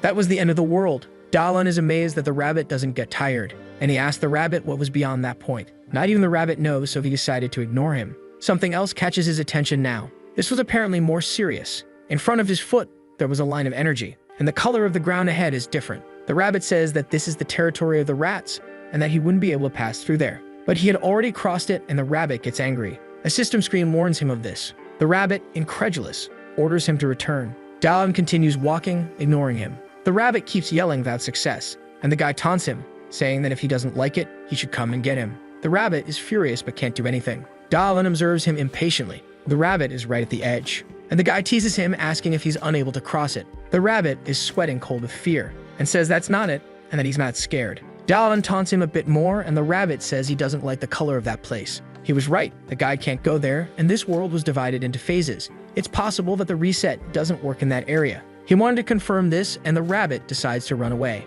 The guy would like to ask a few questions, but prefers the rabbit far away anyway. He has 2 weeks until the reset, and will build some towers until then. If nothing resets, his life will become much easier, and he'll be able to reach the other side quickly. If everything goes as he suspects, he'll be able to leave that dungeon forever. He built a tower and is working on the second one. He worked for 3 hours and is now hungry. He's checking what items he has in his inventory. Something on the list caught his attention. There it was, the golem core that he hadn't even noticed he had received. He imagines that with that core, he can make his own golem. He's at the base of the mountain now because he's worried it might attract too many monsters on the surface. The tunnel isn't very tall, so he thinks about making the golem differently. It doesn't need to have a human appearance, and if it's quadrupedal, it will move more easily. He's thinking of making an elephant now. He draws the design on the ground and prepares to create it. He summons some blocks of earth, and with his hands, he begins to shape the golem. The squirrel gives his hard-working friend a discreet pat, and Dalan pats him back. With the final touch, the golem is finished. Dalan is pleased with what he's made, but as soon as he's done, the sand elephant collapses. He thought the belly gave way due to a lack of structure. He decides to make it slimmer, even if it looks strange. An hour later, it's completed, and he's very tired. It now has 2 extra legs and an empty space that can be used to carry things. The spider elephant golem is ready. He climbs onto the golem's back and prepares to implant the core into it. He places it inside its forehead. He gets down from the golem afterward and positions himself in front of it, waiting for any reaction. After some time, nothing happens. Dalan wonders what could have gone wrong. Then the golem's eyes begin to glow intensely. The elephant rises and makes a loud noise. He earned another achievement, Golem Builder. It will follow and obey him. The guy is quite pleased with his golem now, and he thinks about giving it its first order. He commands it to sit like a dog. The golem lowers itself as best it can to obey the command, much to Dalan's delight. Then he climbs up its trunk, and on top of its head, he exclaims how incredible this is. He commands the creature to stand up again. Obeying every command is going to be very useful. Now Dalan becomes a little pensive. The squirrel wants to know what that was all about, and the guy says they need to go somewhere. The golem is ready to obey, and Dalan says his golem needs a brother now. The rabbit is in front of the players, wishing them luck in their fight against the boss. They still have doubts about whether they'll be able to return home after this. A strong light blinds them momentarily. They open their eyes to see what's there, and there's nothing, just a mass of destroyed earth. The rabbit can't believe what he's seeing. Then he remembers Dalan. He's furious, and the players ask if they can go home now. The guy flees with his golem. The tunnel he made with his ability leads him from the mountain to the ruins. It took a week of work, but it was worth every drop of sweat. He can't wait to get back to his base. He finally arrives at the Mountain of Death. It took him 2 hours to return, a very reasonable time. He opens his system screen to view the item. He's thinking about what kind of golem to make this time. He's considering making one for combat, a bite with sturdy arms. He already knows what he's going to do. Time passes and the day is breaking. He should have made the elephant this way. It wouldn't have collapsed after being completed. He extends the core to his construction, and he names it the Fierce Gorilla. The gorilla's eyes begin to glow intensely. He shouts with excitement. It worked. He gives it a few commands and tells it to be cautious with the ceiling. Afterward, he introduces one golem to the other. The squirrel is very happy, and Dalan says he's the oldest one here, and he wants to see how strong they both are. Outside the tower, many rats are moving around. Some of them start to notice something happening. A noise is coming from the entrance of the tower. Soon the golems emerge with Dalan. The rats immediately become enraged. They charge at the golems, and Dalan gives a simple order: attack. The gorilla leaps towards the rats. It raises its powerful arms, striking the ground with great force. The rats are stunned, and the rest try to attack, but the gorilla sweeps them away as if they were nothing. And it continues like this, practically unstoppable. The guy watches the strength of the level 1 boss in awe. The gorilla continues pounding the rats with its fists. Instead of decreasing, the rats keep coming in greater numbers, and some of them are already climbing onto the elephant. He orders the elephant to react and prevent the rats from climbing. It begins to stomp the ground violently, but the rats are too many and are starting to surround them. The guy realizes he needs to attack in a different way, and he thinks about attacking on a larger scale. Then he has another epiphany about how to defend himself. He tosses an item to the gorilla. The gorilla grabs a large block of sand in one of its hands. Dawn orders it to throw it. The gorilla prepares to launch the object. It flies far and high into the sky. The block crashes violently among the rats. Dawn is pleased with the result and asks the elephant to move closer to the gorilla. Then the guy climbs onto the other golem. Now he asks the gorilla to extend its hand. This way he can place the cues quickly, and orders the golem to continue attacking the rats. And so it does, using the cues. Each throw crushes several rats. Dawn keeps applying cues to his golem, which hurls them at the rats. Though it's an interesting solution, he had an even better idea. With the elephant close to them, he took advantage of its empty space to fill it with blocks. Now the gorilla's attack was even faster. Quickly, most of the rats had been dealt with. A message appears on his screen, warning that the dungeon is about to reset. Dawn wasn't expecting the dungeon to reset. The ground starts to tremble as soon as the message appears. The rats begin to screech as if something is happening to them. They flee as if they've gone mad, sparking the guy's curiosity because they seem afraid of something. The little squirrel also seems scared of something, and Dawn tries to console his friend. The squirrel tries to tell him something about the approaching danger. He knows that during the last reset, his little friend wasn't scared, but this time it's different. He opens his mini-map to see if he can find anything that might explain this unexpected reaction. At first, there's nothing unusual happening, but the area surrounding the first phase is starting to darken, and the towers there have begun to disappear. Even though everything is vanishing, the area still appears to be safe. However, something in particular catches the guy's attention. Several points appeared around the border. They seem to be monsters. Dawn calls his golems. They need to leave that place now. He orders the elephant to go underground and the gorilla to climb the tower.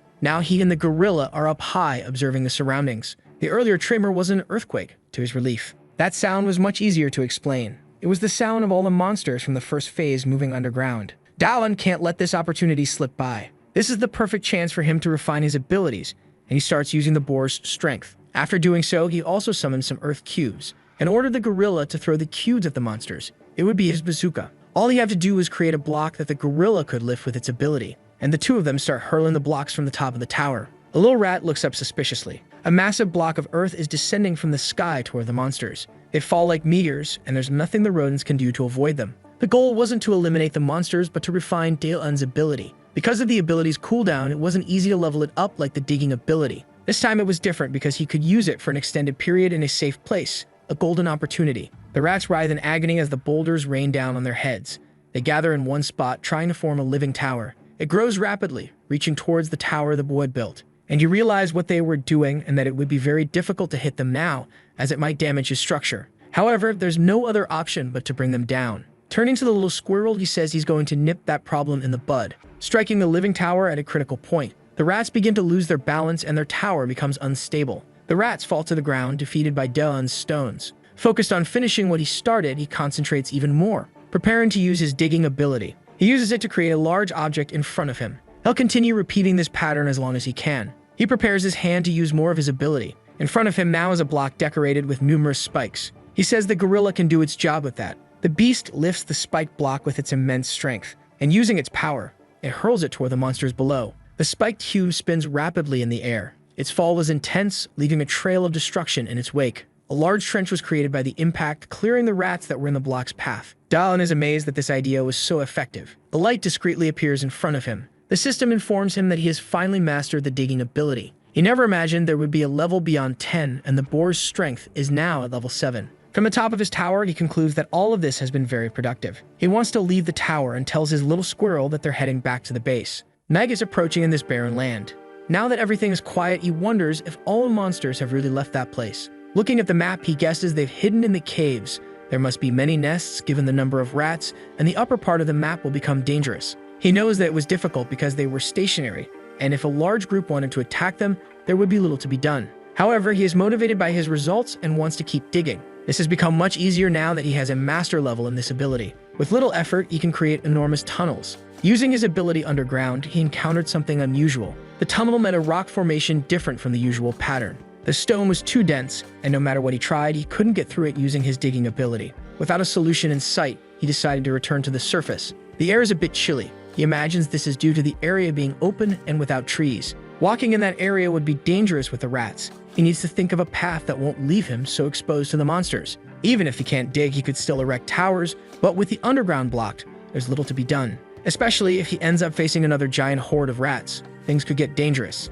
He realizes that having more golems might be useful, and now that the dungeon has reset, he can get another one and ask the gorilla to accompany him. He's on the mountain in one of the towers he had built. He's already giving orders to gorilla number 2, which has just been created. That's his second combat golem. While the gorilla fought against the boss, it was easy to hit the unprotected core, and once he has more golems, he won't even need to interfere in combat. And with his digging ability at the master level, things have become more practical. This way, he can train his bore strength ability, because he's able to produce larger and consequently heavier blocks. With their weight, most monsters won't be a problem at all. However, it's possible that a more dangerous monster exists, so caution is still necessary. Being careful, all he needs to do is plan, especially now that he has 3 golems with him. After a lot of digging, he decided to return to the surface. Once there, he began shivering from the cold almost instantly. The cold was so intense that he even sneezed as if he was already catching a cold. And since he's on the mountain, the altitude makes the place colder than the surroundings. Opening his inventory to search for items, he pulled out the horned boar's hide and used it as a blanket to shield himself from the cold wind.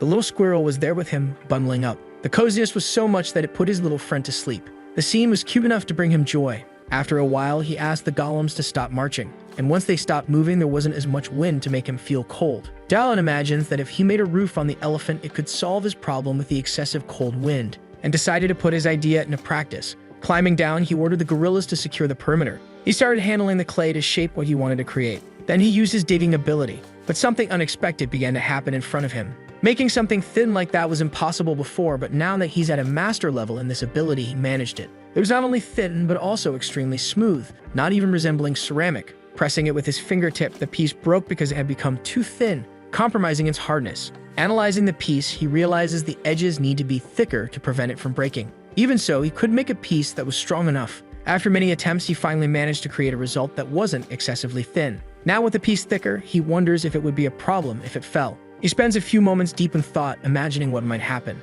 It was then that his thoughts led him to a conclusion. He should shape the piece as an arched dome. This way it would resist its own weight and provide better protection. Now he was hunched over it, thinking about where he could improve it. With the piece ready, he asked one of the gorillas to carefully place the object on the elephant. Now the elephant had a well-crafted roof capable of protecting its occupants from the elements. Dallin lies down on it calmly, pleased with what he had accomplished. The little squirrel appears and says something to him now. The guy thinks he can better use his skills and perhaps build a wall to prevent monsters from passing. Now that he can't hide underground, raising a wall would protect them during surface travels. Since it was very cold, he thought of first making an insulating wall. And now that digging was at its maximum level, he could create even more elaborate things. He could replicate things he had in his life in Korea. And after much work, he created something that hadn't existed in that dungeon until then. A campfire similar to an oven had been built. The elephant golem now had a chimney and could produce heat. There was a space for burning wood, a bathroom, a storage area, and a well-designed steam passage through the golem's trunk. The work was so well executed that the little squirrel was extremely impressed by it.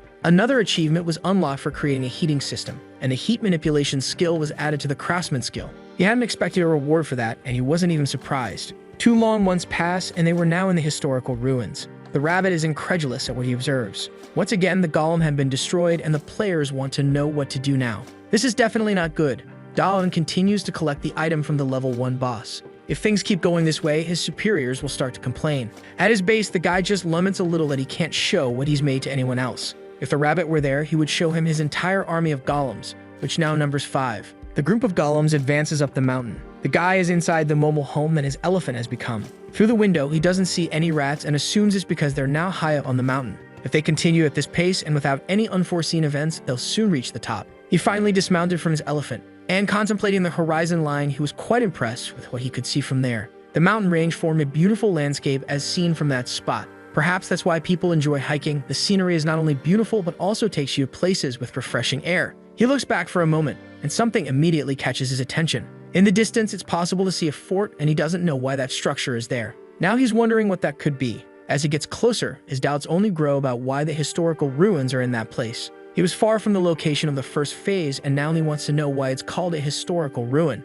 Since it's the rabbit who calls it that, he doesn't know the reason but assumes it must have been built a long time ago. He wonders if it existed in that world before it became a giant dungeon. And if he stays there in front of it, he won't discover anything, so he decided to enter to investigate. And since he has 5 golems with him now, he doesn't need to worry as much. He climbs the stairs and looks at the gargoyle beside him. He hadn't seen that before and wonders what that statue is. The statue appears to be very well made with rich details. It was crafted from raw stone. However, the color was a bit strange. Even so, it's clear that it was very well made. He continues climbing the stairs, passing by the statue. As he ascends, the statue suddenly moves. A large explosion occurs and pieces of stone fly in all directions. The guy falls backward, worried because he doesn't know what just happened. The statue is now in front of him, holding a large trident in its hands and in a threatening posture. Dalan can't hide the panic on his face. The statue is enormous, and the flapping of its wings stirs up the dust in the area. It leaps into the sky, causing a strong gust of wind. The guy has no idea why it's alive. The gargoyle is high above, ready to attack anyone below. Dalan thinks he's in big trouble because there's little he can do against such a huge beast. The gargoyle swoops down fiercely towards the intruder of the ruin. Dalan desperately calls for his golems to do something. Before the gargoyle can reach him, two of the gorillas were already prepared to attack the aggressor. The statue strikes the first one with the blow from its trident. The blow is powerful enough to cause one of the gorilla's arms to snap like rotten wood. The gargoyle then turns to the other golem to try to attack it. Noticing more golems coming to attack, it leaps into the air again, avoiding being grabbed by them. Now it descends towards the ones that had collided with each other. And with a swing of its powerful tail, another of the golems is damaged. The gargoyle lands on the ground while the gorilla succumbs to the damage it has taken. It stands tall with no damage to its body. Dalan is genuinely worried because this statue is much stronger than he expected. However, the golems, despite suffering extensive damage to their bodies, are already beginning to regenerate. Dalan realizes he needs to distract the creature to give the golems a chance to attack. He summons an earth cube, placing it on his elephant's trunk. He then orders the elephant to hurl the cube toward the statue. The boulder is launched with great force. The gargoyle notices the cube flying towards it and shields itself with one of its wings, blocking the attack. The dust from the cube begins to settle, revealing the condition of the statue's wing. Despite the impact, it hadn't suffered any damage. Dalan realizes that the strength of the earth he's throwing is nothing compared to the resistance of the stones the gargoyle is made of. And that's all he can do right now, nothing more. Thinking quickly, he uses his abilities once again. The elephant shoots another massive earth cube at the statue. Once again, the statue defends itself with one of its wings. He then orders his gorillas to attack the creature. The statue is grabbed by them, becoming immobilized. The stone dragon begins to writhe, and by spinning rapidly, it manages to break free from the gorilla's grasp, sending them flying. Dalan had hoped the gorillas would be able to hold it off for a bit, but at this rate, they'll turn to dust and he doesn't know what to do. The guy hears a faint voice. One of the gorillas stands up resolutely. He doesn't understand at first what is happening. The gorilla roars fiercely at the statue. It manages to grab it from behind, successfully immobilizing it. Dalan observes the cleverness of the fourth gorilla. Seeing what was happening in front of him, he orders the remaining golems to flee the area. They manage to escape while the last gorilla holds the gargoyle in place. This was far from ideal. The situation was nearly catastrophic. They're now close to the summit of the northern mountain, and the gargoyle hasn't followed them there. It's a miracle that he got out of there losing only one of his golems, and now he can only wonder what might be in that ruin. According to the map, that wasn't a monster, and since it's not in the phase area, it's not a boss either. He hadn't expected this to be in his path. That must be why the rats don't go there. There's definitely something behind all of this. Now Dalan needs to find out what it is, no matter what. Another month has passed in that place, and he remains on the mountain of death. Amidst the land of rocks and various boulders, the guy works tirelessly. But no matter how hard he tries, it seems impossible to make any progress. He's already frustrated because that stone is impossible to mine. The guy tries to calm down because he knows he can't lose his sanity in this place. A bit calmer, he looks at the ground. He observes the tool he was using to try to mine the stone as he's planning his revenge against the gargoyle. And to understand the preparations he's been making, it's necessary to go back to the beginning, about a month ago. He was in the forest and found what seemed to be a large hammer. Someone might have abandoned that item there, a metal hammer, and he had only returned to that place to make more golems. What he learned from the battle is that earth golems are ineffective against beasts made of stone. He needed something that was tougher than stone since his golems couldn't do it. And after thinking a lot about the subject, he decided to create weapons that the golems could use. Finding the hammer ended up being a fortunate discovery in that land. The mountain peaks decorate the horizon line. The hammer was too small for the golems to use as a weapon, but he had found a material that could be shaped into one. He opened his inventory to use some of the items he had. The hammer was more of a tool than a defensive weapon. Dalan's skill tree was entirely focused on creating objects and things. After working hard, he wondered if it would be good enough. He asked his little squirrel if making an axe was a good idea. What he managed to achieve was the recovery of the golem lost in the battle against the gargoyle. He had no experience with stone and spent an entire month working with this material, refining his skills. The work was exhausting, and even though he had made 5 axes, he was very tired of having to mine the stone. He wielded the hammer, but the progress in shaping the stone was slow and tedious. Even so, he kept working day after day. Striking the stone once more, a glow erupted in front of him. Another achievement was unlocked due to his efforts. Now he had the stone carving ability. It was yet another thing he didn't expect to happen. The dungeon provided all kinds of skills, and that's how he acquired the digging ability after digging extensively. Now he just needed to figure out how to use this newly acquired skill. He imagined he needed to punch the stone, but doing so didn't achieve anything. So he grabbed the hammer in his hands and thought of using it to see if something different would happen. He spoke the name of the skill as he prepared to strike the boulder. A bluish glow emanated from the spot where the impact occurred. He observed the stone he was trying to break intently. After some time, it cracked. He didn't mean to hit very hard, and yet the cut was clean. Remembering the effort he had put in all those days trying to shape the stones, he recognized the value of this skill. He struck a few more stones to improve his affinity with the skill, continuing to understand how it worked. Looking at a larger stone, he wondered if he could break that one too. Now he was determined to try. The sound of the strike echoed through the place. The single blow wasn't enough, but he imagined that with more strikes, he could break it. Now he was thinking of making the axes with the help of this skill. It was much easier, and it took him only an hour to carve the axe. And now the time required to make them was much shorter. In total, he managed to make the 8 axes he wanted, and with the different shapes, he learned more about the characteristics of the material. He needed to strike with something harder than the stone. The heavier the tool, the easier the stone broke. He could also control the direction in which the stone would break. He wondered what would happen if he struck without the guide. Even though it would break, the impact would have no direction, and it would be slower and less efficient, just scattering unusable pieces on the ground. However, one of these pieces caught his attention. He decided to hit it with a hammer, and saw that there were even smaller pieces. He wanted to see how far he could break them down. He repeatedly struck the small pieces of stone. The stone had turned to powder, resembling more sand than stone, and in this state he thought of testing his digging ability on it. Extending his hand towards the stone powder, he used his ability. A block began to form in front of him. He was impressed by what was happening before his eyes, and looking at his inventory, he realized that it had worked. The material of the brick was the same as the stone, so it was very hard, almost as if it had turned back into stone. He needed to break more stones to make more bricks like that. He couldn't stop thinking about how this skill would be once it reached the maximum level. With a stick, he began drawing on the ground. He was planning his strategy against the gargoyle, which had the advantage in open spaces due to its ability to fly. Using the stone carving skill on it could be dangerous, so the boy kept thinking he just needed a way to get close without putting himself at risk. He needed to dig a tunnel, and with the stone carving skill, he might be able to. But it was possible that at his current skill level, the time required would be impractical. He continued trying to think of a solution, and looked at the drawing of his golems on the ground. And finally, it seemed he had an interesting idea. The first golem was the elephant, but he made a gorilla right after, and he needed mobility to fight. What could help him now was a more agile golem. He began sketching shapes on the ground that could fulfill this objective. The little squirrel was impressed by the drawing. Daon looks at his friend, wanting to say something. The boy tells his little buddy that they need to create his new siblings. The squirrel is very happy to see the family growing. At the entrance to the ruins, the gargoyle stands guard. It remains still but alert to its surroundings. It begins to move slowly as his eyes light up. Its hand grips the trident tightly. The boy is there for his revenge, and the gargoyle senses that there's an intruder. Golems are approaching, and they have the shape of centaurs. The form Daon chose to achieve the agility he needed was that of centaurs. They advance in formation. Behind them is Daon, riding on a clay ostrich. With his idea, he managed to create an entire cavalry. The bonus for having the digging skill at the maximum level allowed him to shape the earth with little effort. The older golems are intact. They just don't have their cores. The gargoyle takes to the air, preparing to attack those who are trying to enter the ruin. The boy says the lizard can cry all at once, and the first stone hits the flying gargoyle. It defends itself from the attack, but this time its wing cracks from the impact of the stone. Daon notices something even more interesting. The wing remains cracked, a clear sign that it isn't regenerating. Perhaps it doesn't have a core, making it less dangerous, so he orders the centaurs to attack the beast.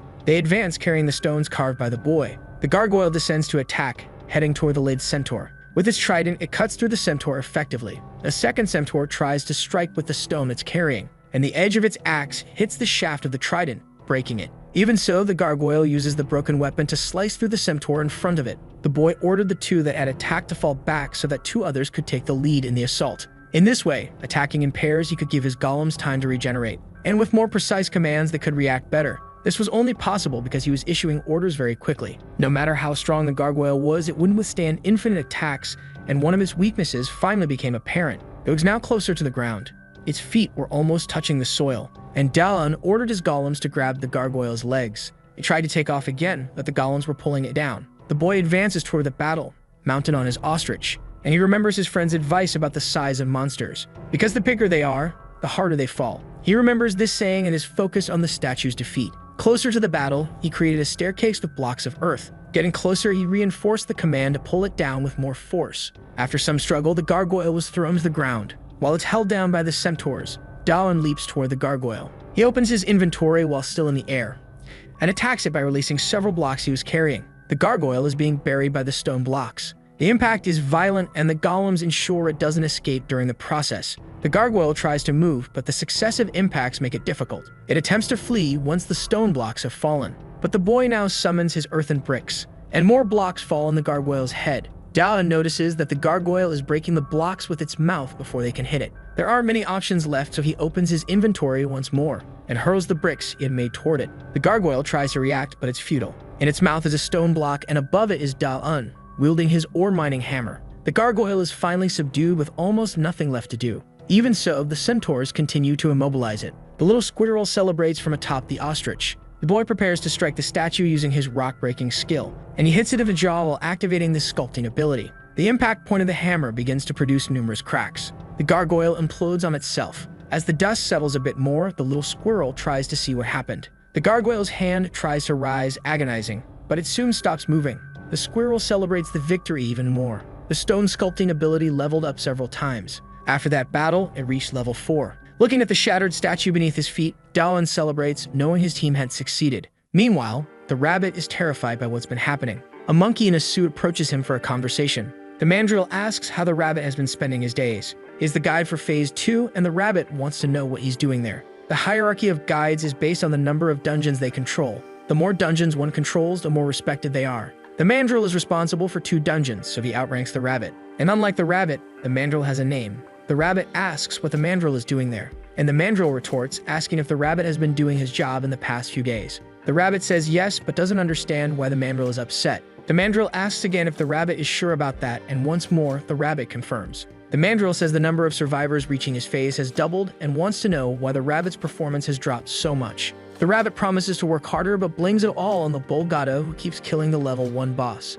The mandrill seems to be running out of patience. He suggests the rabbit stop lying to him. Daon decides that he might need those bricks later, so he stores them away again. Noticing that his stone sculpting ability is now at level 4, he assumes it's because the gargoyle was so strong. It would make sense since that battle wasn't easy. It wouldn't have been great if the gargoyle had a core, but if it did, he might not have defeated it. Even so, he decides to carve the body to save bricks. Now he's even more convinced that the gargoyle didn't have a core, but thanks to it, he managed to level up. Looking at the ruins, he remembers the rabbit saying that this was the end of the world. He wants to enter and see what secrets lie within and wonders if he'll encounter others like that along the way. Patiently staring at the entrance to the ruins, he makes up his mind. He finally decides to enter with his golems. He called out to golem number 3, who was lagging behind. After a short march, he was impressed by something he saw. The rabbit tries to evade, saying he's an honest rabbit and wouldn't lie. The mandrill keeps laughing but says he's already figured everything out. He's talking about the exile who defied fate, Daon. The rabbit is in trouble and the worst possible person has discovered it. Daon is trying to purify the place with his ability.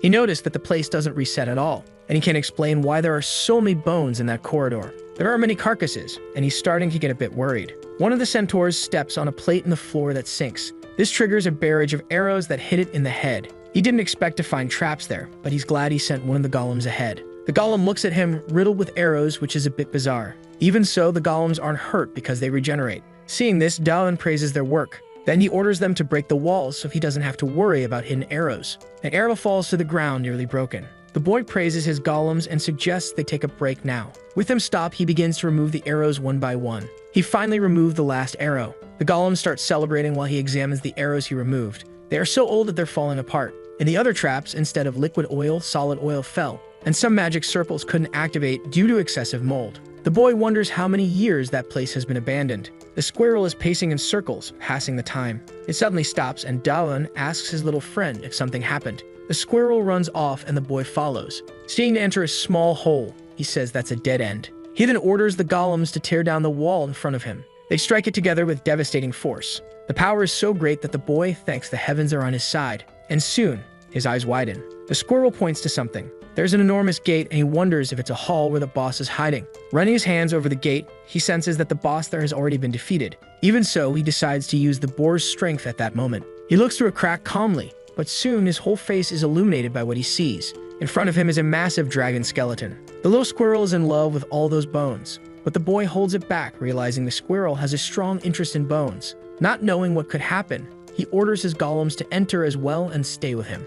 Dawn told the little squirrel to be quieter because, in the worst-case scenario, they might have to flee. As he approached the dragon bones, he remarked that they were much more interesting when seen up close. He continued to hold back the excited squirrel. There was an interesting box nearby, but it seemed like a complicated night. Something was written in Hebrew on its lid, which caught the boy's attention. He looked once more at the table, and a strong light overwhelmed his vision. The brightness caused him to fall to the ground, and he wondered if it was a trap. The light became increasingly complex, and the symbols began organizing themselves in the air. The boy watched it all unfold before him, unable to understand. The letters were now in a language he could comprehend, and they were calling him the Chosen One. Assuming it was addressing him, the screen confirmed it was indeed speaking to him. The boy stood up, startled, and asked who was speaking. The screen responded that it was the ruler of that place and that the hall he was in belonged to it. The boy asked if this being was the dragon whose bones were there. The screen confirmed, stating that the dragon was merely hibernating. The boy joked, saying it looked more like the dragon was in eternal sleep. The screen explained that this didn't apply to dragons and that after a battle,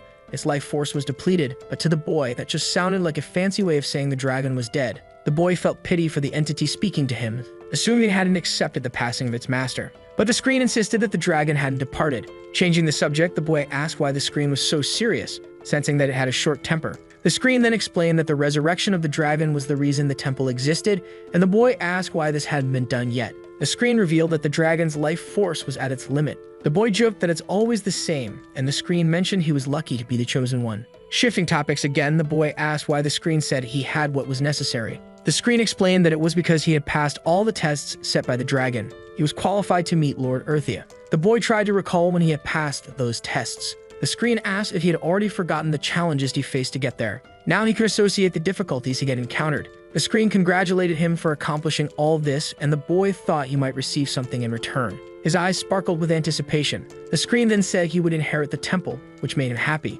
But he quickly asked the screen to repeat what it just said. He wanted to know what benefits came with assuming the temple. The screen said he would receive eternal happiness, and the boy turned away, saying he didn't need that. The screen mentioned that it would soon perish, and the boy assumed it was trying to make him feel sorry. The screen explained that only its soul remained, and it was ignoring its own departure. The boy scratched his head, deep in thought. He said he was sorry about that, but didn't want to stay there, as he had other things to do, even if it didn't seem like it. The screen asked what was wrong with him, insisting that he was refusing an honored position, and he replied that he wanted to find his comrades in that place. He was surprised by his own words, not realizing that this was his true goal. Then he said he wanted to go home. The screen asked if that was really what he wanted. Despite everything he had been through, he had been ignoring in his heart that what he truly desired was to return to his world. The screen said that if he wished for that, he should assume the temple, as he would be able to use the dragon's authority. The boy, now interested, asked what that was. The screen explained that this ability granted the power to open portals. He lay on the ground, saying that all of this was very amusing. He looked at the screen and contemplated his title as Master of the Historical Ruins. He was now organizing his thoughts, realizing the unexpected title he had gained. He wondered if he could open a portal to his world. The screen informed him that there were no limits to the portals. But opening portals consumed life energy, and the farther the destination, the more energy was required. And the way this happened was through an offering. Both living creatures and inanimate objects possessed life energy, and the boy realized that the object before him was an altar. Picking up a piece of food, he asked if it would work. The screen instructed him to place it on the altar. As soon as the food is placed on the altar, it is immediately consumed. The screen remarks that the offering was exceptional, but the boy wants to know if he can open a portal now. The screen explains that while the offering was good, one piece of meat is insufficient to open a portal, so he places much more meat on the altar. The screen, surprised by his ability to use spatial magic, asks for permission to analyze the boy. He agrees, and after a quick analysis, the screen states that it understands now. The screen, now displaying some information, reveals that he is a being who has already been offered as a sacrifice. The status window is a mark left by the death dragon on its offerings. The boy is shocked by this information.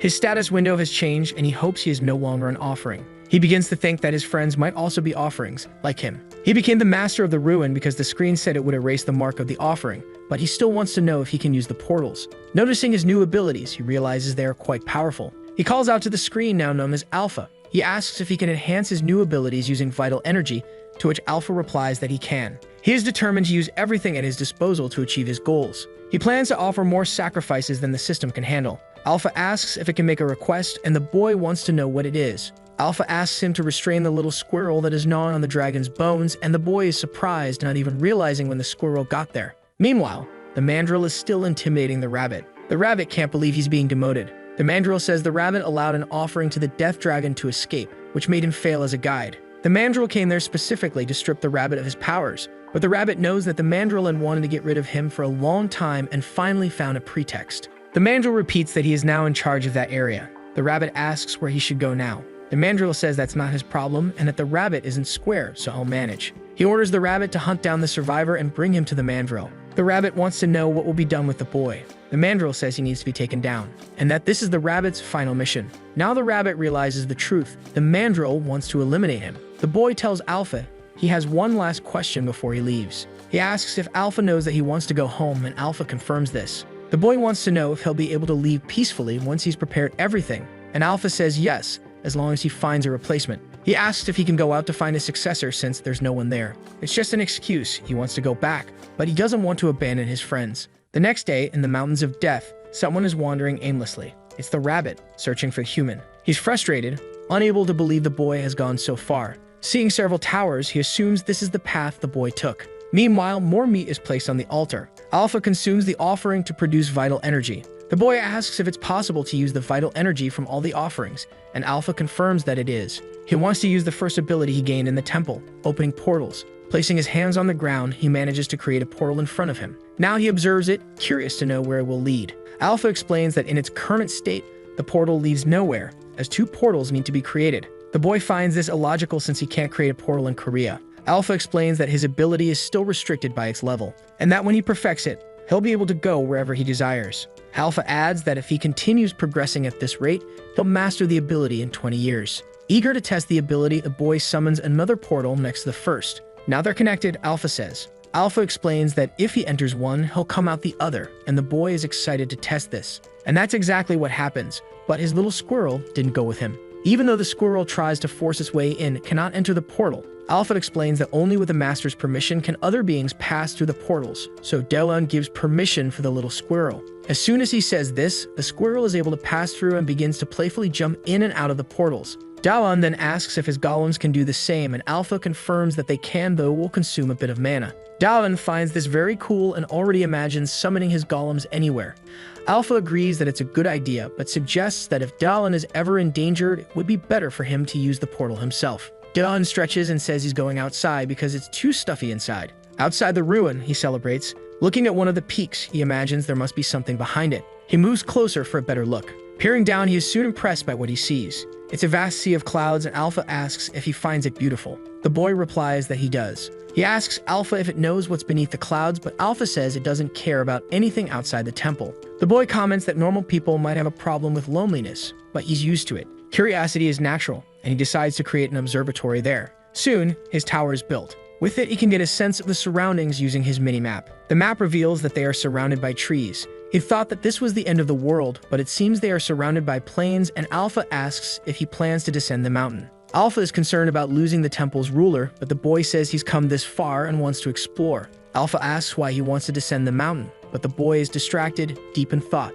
He pulls out his hammer from his inventory. He asks if it's sufficient, and Alpha, curious, asks what he's doing. The boy replies that he's going to make stairs. He begins to carve the ground, and Alpha asks how he plans to create the stairs. Dalan explains that his stone sculpting ability helps him control the direction in which the rock breaks. Alpha comments that it still doesn't look like a staircase, but Dalan asks Alpha to just watch. He extends his hand over the markings he made. Then he gives a command to carve, and the ground begins to change. Much to Alpha's surprise, it worked perfectly. Descending the mountain is now possible. It will just take some time, and Dalan will be able to perfect his technique in the process. He's excited and can't wait to achieve it. Elsewhere, a small group of players is making their way through the forest. One woman wonders where they are at that moment. She doesn't say it out loud, but she's very scared. Someone comments that they've come quite far. He wonders what kind of monsters they might encounter now that they've passed the phase. But they've already defeated many enemies, and in the process, they've become stronger. So even if problems arise, they'll manage. Wherever they are, they will survive. He has an iron will that keeps his determination unwavering. His words end up motivating his companions. They calm down amidst the uncertainty of that place. One woman asks if they should plant potatoes there, and he agrees. Looking in another direction, Sunwoo becomes a bit pensive. The mountain on the horizon seems familiar to him, like he's seen it before. A system screen appears in front of him. It congratulates him for reaching Phase 4. Meanwhile, on the mountain, something else is happening. Dalan is quite tired and wants to rest for a bit now. He has made a large staircase and comments that it's different from digging on flat ground. He's descended a lot and it would be exhausting to go up and down all the time. He begins to work on the slope and Alpha asks if this is an alternate path. But the boy says he's placing a portal there and Alpha praises his ingenuity. However, the boy forgets that he needs vital energy and is out of offerings. Alpha explains that he's connected to the altar and can make an offering from wherever he is. Alpha tells him that all he needs to do is eat, and once he's satisfied, whatever exceeds that will go to the altar. Dalan is pleased to learn this and starts eating. Since he just needs to eat a lot, he won't complain. After eating a bit, he tries to create the portal. Meanwhile, the rabbit is trudging along the mountain slope. He's completely hopeless, not expecting anything to happen. He's also feeling very hungry. The rabbit had climbed too far up the mountain. He was frustrated because he hated climbing. He was hungry, cold, and tired and couldn't remember the last time he got paid. His payment was to take down a player, which transferred their vital energy to him. He was upset, blaming everything on the human. He spotted a rat in front of him. The rat squeaked threateningly. The rabbit was startled, not realizing the rat could see him. But the rat walked on normally, unable to see the rabbit after all. He could resist for now, but if he continued to weaken, the rats could become a real threat. The more he walked, the more his life force dwindled. The rabbit collapsed on the ground, exhausted. He was so tired that he lost his ability to fly. He tried to pull himself together as best he could, but a few rats began to gather around him. At that moment, it dawned on the rabbit. If he slipped up, he would lose much more than just a few abilities. He fled from the swarm of rats that inhabited the mountain. Terrified, he shouted for them not to follow him. He knew he needed to find shelter or risk dying. Ahead of him stood a tower and he thought of hiding inside it. The rabbit quickly entered the shelter. Once inside, he tried to catch his breath. He looked up and saw a point of light. He began to climb the stairs to escape the rats that were still pursuing him. The rabbit was frustrated that the human built such tall towers. He was now very close to the top of the stairs. Finally, he reached the top of the tower. He looked back frightened because the entrance had no door. The rats leaped at him aggressively. He said that even though he seemed weak, he could still defend himself. And he started punching the monsters. After all, he was the guide of the first phase. His plan was to lure the rats into the narrow passage and knock them out with his punches. The strategy worked, giving him the advantage. And even without his guide powers, he managed to handle the situation with just his fists. What he didn't expect was that the effort would be too much. His health was at its limit, and he was worried that he might end up being taken down. The rats kept coming, and just like him, they were starving. The rats charged at him, desperate and furious. The rabbit realized this was a battle of the famished, so he decided to make a final leap with the strength he had left. The rabbit threw himself out of the tower, with the rats following him. In a final gesture, he told the rats to try eating him. As he fell, he thought it was better to do this than to experience being eaten alive. Accumulating hatred for the mandrill, the rabbit cursed him in his final moments. Like the mandrill, he also cursed the bug human who was directly responsible for everything that had happened to him. But instead of crashing to the ground, the rabbit landed in Dalan's arms as he was passing by. Dalan had come to see why there were so many rats moving around. Now he wanted to know what the rabbit was doing there. The rabbit was terrified because he hadn't expected to run into the human at that moment. But being so weak, he began to lose consciousness. Sometime later, he started to smell something very pleasant. He woke up startled and jumped to his feet. The rabbit was inside the dragon's temple. In front of him was a plate of potatoes. The smell was too inviting and he rushed toward the potatoes, intending to eat them. But someone stopped him and said he couldn't eat yet. The human told him that he had worked very hard to make those potatoes. Now the rabbit realized he wasn't dreaming. However, he didn't care about anything anymore and begged the human for some of the potatoes. He pleaded desperately, saying he was starving. Dalan asked if he really wanted some of the potatoes. The rabbit nodded vigorously. Dalan then made him an offer to become his successor in the temple. The rabbit was caught off guard by that proposal. He still hadn't understood what it meant to be a successor or exactly what it entailed. He said that he became the master of that place by chance, and that he would like the rabbit to succeed him since he has experience in administration. Offering the potatoes once again, he asked if the rabbit would like to eat and if rabbits eat potatoes. The rabbit took them from the boy's hand and said that they don't eat them because there aren't any. The rabbit is eating voraciously and even the boy is wondering if they are that good. He is satisfied and Dalan asks if there's any problem with eating something cultivated in the dungeon, but the rabbit said that he was demoted and doesn't care anymore. Now the boy wants to know why he had been demoted. He didn't expect to hear that. And after some time and a bit of reluctance, the rabbit explained everything to him. The boy is now fully aware of everything and understood that the mandrill is planning to overthrow the rabbit. He wants to know if the rabbit went there to deliver him to the mandrill and if he could have told what he said. But the rabbit, determined, said that he won't change his mind anymore. His situation was already bad and there's not much to be done now.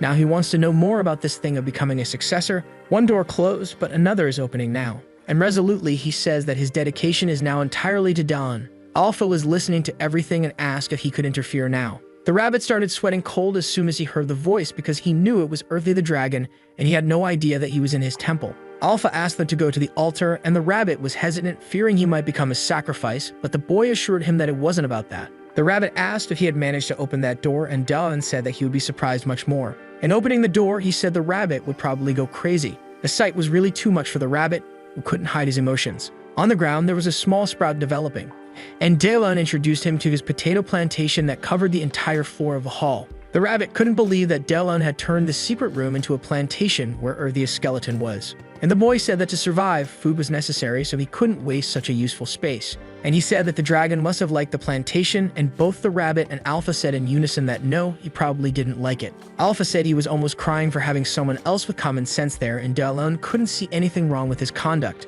The rabbit asked if he had survived all this time like that, and he said that first, he made some stairs. Then he started taking care of his small garden, and occasionally he used some rats as sacrifices. And after some time, he ended up finding the rabbit again, who couldn't believe this story. He wanted to know how he managed to deal with the rats. He then called his golems. They presented themselves, and the boy asked if they weren't cool, but the rabbit finally understood why there are no more bosses on level 1. That human is simply out of his mind, and the rabbit is fascinated by this madness while he's just trying to adapt to the new environment. Alpha said that if they were done, the rabbit should climb onto the altar, and the temple master should place his hand on him. He did as told, and a circle appeared on his hand. A new ability emerged, the ability to designate an administrator. Alpha said that the requirements were met, and Dalan didn't even know he could still have new abilities. Alpha said that his devotion was too little to tell him everything, and Dalan asked if he was talking about offerings. He thinks he needs to try everything, and the rabbit asks what is going on. Dalan doesn't know if it's luck or bad luck, but he didn't expect to get so involved with that sadistic rabbit.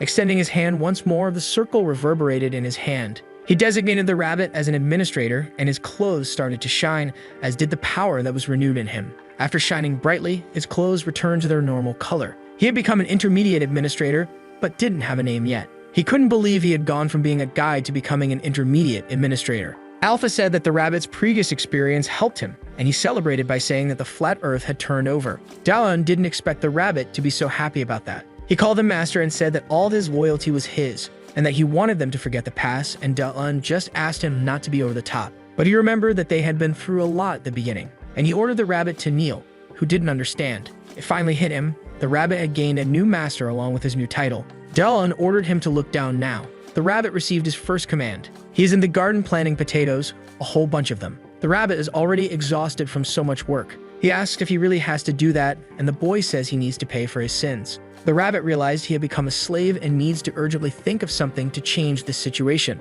Screams echo through the forest at the beginning. A frightened boy tries to defend himself from an enraged boar. He tries to fight back, but even with the sword in his hands, his efforts were useless. Mandrill observes from above that the new participants perish very quickly. He feels something different happening. He lost his connection with the rabbit, and he starts thinking about what could have happened to him. In a pot, there are some cooked potatoes, and Dalan calls his administrator to have a snack with him. He doesn't understand that the potatoes are those because in the pot, he only sees plant roots. The rabbit says that the floor of the room is warm, and Dalan responds that he did that so he could plant. The rabbit asks if the little squirrel disappeared, and Dalan says it's in the room too.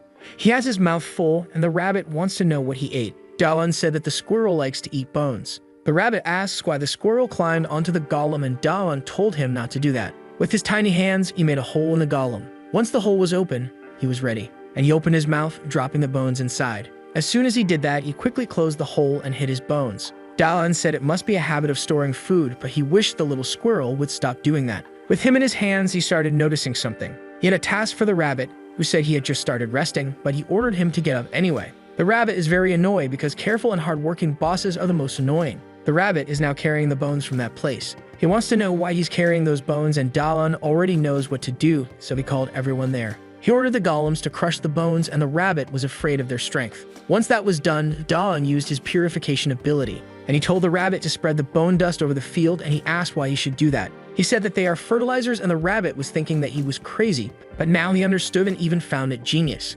Despite working hard in that place, the rabbit had his moments of joy, like the meals, and there was one dish he liked more than the others. Wild boar barbecue.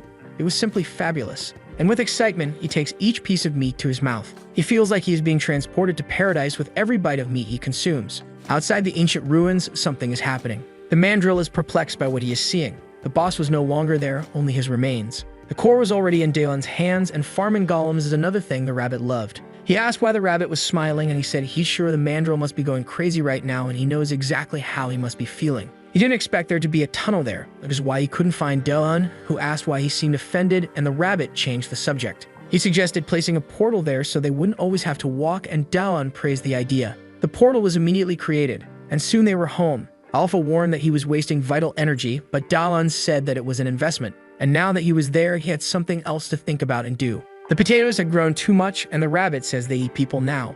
Dalan thinks it was the fertilizer that did this. He is sad because the plants he took such good care of are now trying to devour him. Alpha suggests that he use the trap installation skill, and the rabbit says that if those things are named as traps, they wouldn't attack them. The boy realizes that this skill would be very useful for them. Meanwhile, time continued to pass in that place, and more players kept arriving at the dungeon. The mountain remained isolated and feared, but Dalan continued to build his ladder on the mountain. The rabbit says that no one is more addicted to work than that boy, and he doubts if he is really human. But after much work, even he needed to rest, needed to lie down and eat something. The rabbit thinks about it and suggests they eat something sweet. Twilight reached the forest at the beginning. The rabbit said he heard a participant saying that there's honey inside a carnivorous plant while he was being devoured, and they went there to investigate. Dalan clears a path through the bushes, and soon he spots something that catches his attention. There were large carnivorous plants there, and from what seemed to be their mouths, a viscous yellow liquid was dripping. He asks if that's what it is, and the rabbit confirms, saying they'll eat them if they get any closer.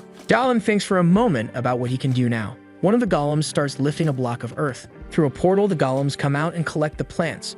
The liquid is corn syrup, not honey, but it's still sweet. The rabbit thought it would be difficult, but there's nothing Dalan can't do. He looks back and gets startled because he saw more players. The rabbit immediately hides, disappearing from sight. Dalan already knew that the rabbit would hide if he saw players, but he didn't expect him to do it so quickly. Some of the players are harassing a small person. They are threatening a boy, demanding that he hand over his belongings. Dalan notices that adults are threatening someone who still looks like a child. The rabbit says telepathically that this is human nature, and Dalan gets startled and almost screams, but the rabbit says it's his ability. Dalan wants to know if he can do that too, but the rabbit says he probably can't because he's human. However, he ends up managing to do it. Alpha explains that since they're from the same sanctuary, they can communicate like that as long as they concentrate. He asks the rabbit what they can do without risking being caught by the mandrill. The little boy clings tightly to the bag he's carrying. As Dalan watches him, he remembers some things he went through. These are definitely not good memories he has. Dalan thinks it's almost time for them to be there. The adults keep harassing the boy more and more. An animal approaches them, making noise. It's the Dakmo, bipedal frogs, armed and as friendly as a lone shark collecting a debt. One of the adults realizes they're bigger than the frogs and arms himself with his sword. He prepares to strike one of the little frogs, but his arm is quickly sliced off, and his arm falls to the ground, still holding the sword. He starts screaming in desperation. They may not look like it, but the little frogs are quite vicious, steeped in malice. They say they grew up in a rough place. The kid who was being bullied is terrified by the situation. The players are now horrified because they didn't imagine the little frogs would be so brutal. One of them, clearly with a deficit in intelligence, charges towards the frogs. The frog opens its mouth with glee, and it strikes with a mocking move because it only disarmed the fool. Now the oppressor is being oppressed, and the guy's underwear is already getting heavy. The bell rings because the little frogs are slicing everyone up at snack time. The little frogs are the weakest monsters in the dungeon, but what they lack in strength, they make up for in malice. If you slip up, it's the end. But it's in the face of danger that humans awaken their hidden potentials, just like what happened with Dalan's little friend who turned into a beast after a stressful event. Dalan imagines that the kid might become as tough as his friend's son one day. The kid was running in panic and ended up crashing into Dalan. They fall to the ground, completely knocked down. He asks what that was and thinks he almost cried from the pain, but Alpha insists that he did cry from the pain. That was the kid, who is now terrified and begging for help. He tells the boy to get up, but before he can finish the thought, they hear the sound of a little frog. Two of them were already coming at them with the speed of tourists in a dangerous neighborhood with iPhones in hand. But Dalan already knew the procedure and called upon the strength of the wild boar to wreak some havoc. The first little frog was quickly taken out, and the second got a free orthodontic treatment. The kid looks at Dalan completely impressed. That guy is way too strong and doesn't have any side effects from substances because he's very hairy. One of the little frogs makes a face as if it knows things have gone wrong for them. They advance cowardly, ready to slaughter the humans. Dalan narrowly dodges the amphibian's big mouth, but coming at him in a cowardly way is just wrong, and now he's furious. And he quickly delivered a knee to the frog's belly to make sure it understands the situation. The second little frog charges in, thinking it's the main character of the story. Dalan held its head with great love and care, and prepared to throw it. And he hit the first frog with the body of the second to show that the situation here is serious, and if it weren't, it would be for the frogs. A third little frog advances with a broken sword in hand. The blow barely missed Dalan. He narrowly avoided being hit by the beast. Taking advantage of the proximity, he quickly delivered a friendly elbow strike, the kind that only breaks ribs. Behind him, a little frog was armed with some sharp weapons. It charges for the attack, thinking that this story is all about its froggy way of life. The kid screams in desperation, warning Dawn of the danger. He turns quickly, facing the threat. And with the privileges that only the plot can provide, he managed to pull an item from his inventory. A large block of earth fell on the little frog. The remaining frogs, still alive, are now reflecting on whether it's really worth continuing to take that free beating. And after a simple deliberation, it decided to get out of there. Dalan realizes the fight is over, but he's feeling chills running down his body. He thinks it might be the impressed look from the kid. The snotty kid was looking at him as if he was seeing a god incarnate. Dalan still doesn't know how to react. He stands still as the boy approaches him. He warned the boy not to follow him because he's going to a dangerous place, and he said that he couldn't use the ability again and was almost passing out from a lack of glucose. The boy asks if he mentioned something about sweet food, and reaching into his bag, he asked if this would help and extended his hand to him. Dalan observes it for a brief moment. He can't believe what he's seeing. In that hostile environment, food is one of the few things that make life interesting, but he hadn't been able to fully enjoy the taste of things for a while. That's why he took a risk to get something sweet from carnivorous plants. He was already missing eating something sweet because sweetness is happiness, and the snotty kid's offer is too good to refuse. The boy has a bottle of Dolly with him, and it wasn't just any bottle. It was 1.5 liters of the purest sugar syrup, and he innocently says that he has 2 more bottles. Dalan says that 1 bottle per day will last for 3 days. The kid didn't understand anything, and he says that's the cost of special training. Twilight falls over the dungeon. He's on top of one of its towers, looking at the map, and the kid asks who that really tough guy is. He said that he's human too, and that they should go underground now. He drinks his Dolly Garana, thinking that the kid must be exhausted and that going underground is the safest thing to do. Once there, the snotty kid can't stop being amazed by what he sees. He asks the boy to choose a pillow, but can only think that all of this was done by Dawn. Night finally falls upon them. The boy said that he was summoned while he was leaving the market because he was shopping for his mother. He's an enthusiastic kid, 14 years old, and his name is Dong. Dalan thinks he acts too nice on purpose out of fear of being judged or hated, and he's the first adult to help him in that place and tells the boy that he should see him as a savior. But the boy thinks he's talking to himself and is already thinking about being cautious around him. The kid asks if some kind of ability was used to build that tower. Dalan said yes, and the boy wants to know what it is. He gave a small demonstration and said it's an earth control ability. And now he wants to know what ability the boy received when he was summoned, and he said it's the God of Food's ability. He gains strength when he's full, and his physical abilities are doubled when he's hungry. Dalan didn't know something like that existed and realizes it's similar to the boar's strength that he has and asks if he gets weak when he's hungry. The boy doesn't know because he gets hungry easily and hasn't been full since he arrived there. Dalan thinks that's tragic and decides to take care of him from now on. He puts plenty of food on the table and asks the boy to satisfy his hunger. The moon lights up the night sky of the dungeon. The rabbit is in the forest because his boss sent him to get salt stones. He complains that Dalan is too arrogant. He's moving stealthily so as not to be noticed and hopes not to encounter the mandrill around here. He doesn't even know what a salt stone looks like and is very upset with his boss because of that. Telepathically, the boss asks if the rabbit is doing his job, and he ended up getting a big scare. The rabbit says he doesn't know what it looks like, and neither does Dalan, but he suspects it looks like a regular stone.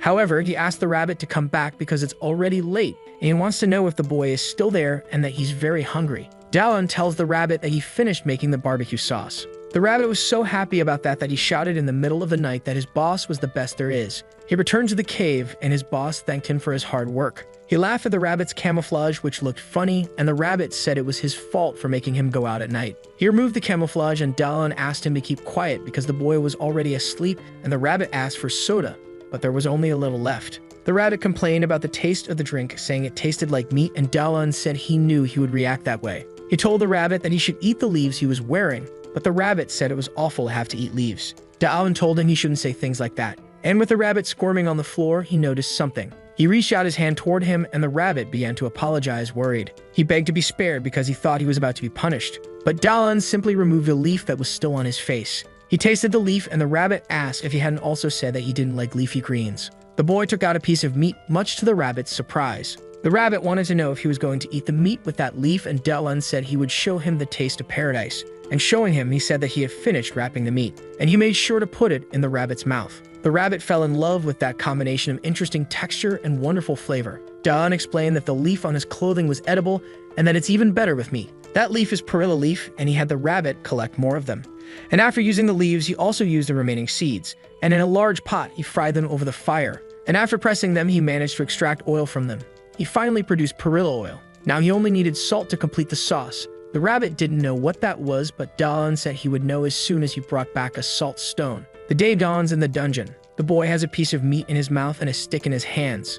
Dalan asks him to stay focused because the little frog is coming. The little frog is heading towards the boy. He told the boy not to be scared and to remember that when he's full, he gets stronger. But it seems the lesson didn't go too well. The boy apologizes, but Dalan says that no one is that good right from the start. Even so, the boy was very surprised that the young man had managed to capture one of those little frogs. And he said that where they're going is dangerous, so he should train the boy here because his ability is very good for fighting. He said he would give him food to store in his inventory, but the boy didn't know what that was. It's his personal storage, and he asked if the guy didn't tell him anything about it, and the boy said no. It seems the mandrill didn't tell him out of pure sadism, which explains why the boy has been carrying items in his hands. The rabbit said that it must be the boss's fault because without the first level boss, many players are moving on to the next level. The boy is worried because to him, Dalan seems to be talking to himself again. Then he says they should continue the training. Time passed, and the rabbit is now a leaf collector. Dalan gives instructions to the boy as if he were his coach, and this time, he manages to hit the little frog. The boy's ability is leveled up to 2 now.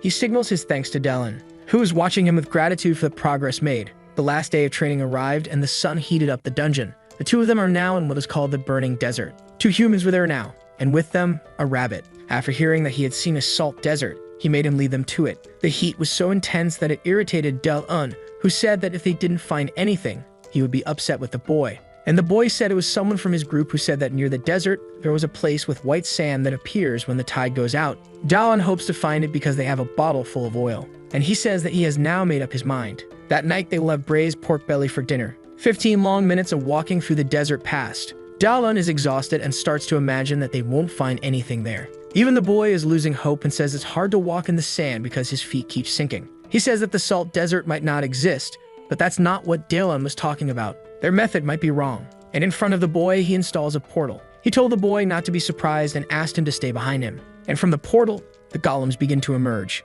The boy is amazed because they look like tanks, and Dalan says they are made of earth. That's just the beginning, and the boy will learn to handle himself well. And he says, grateful, that he will do his best. Dalan is pleased because the boy is smart and regrets not being able to go with him. The rabbit telepathically asks if his master hasn't forgotten anything. He's very hot, and Dalan says he couldn't build a tower because it would attract too much attention, but he could come inside the golem if it's too bad out there. He continues outside, exhausted from the heat and fatigue. He doesn't even know what salt is and doesn't understand why they work so hard to find it. Soon, something appears on the horizon. The rabbit wipes his eyes to see better. He focuses a bit more on what's ahead. There were many giant scorpions, and many camels too in a herd. He wonders where those creatures are headed. He calls his boss to come outside and see it too. Dalan and the boy are surprised by what they see. It seems the salt desert really does exist. An achievement was unlocked for discovering the salt desert.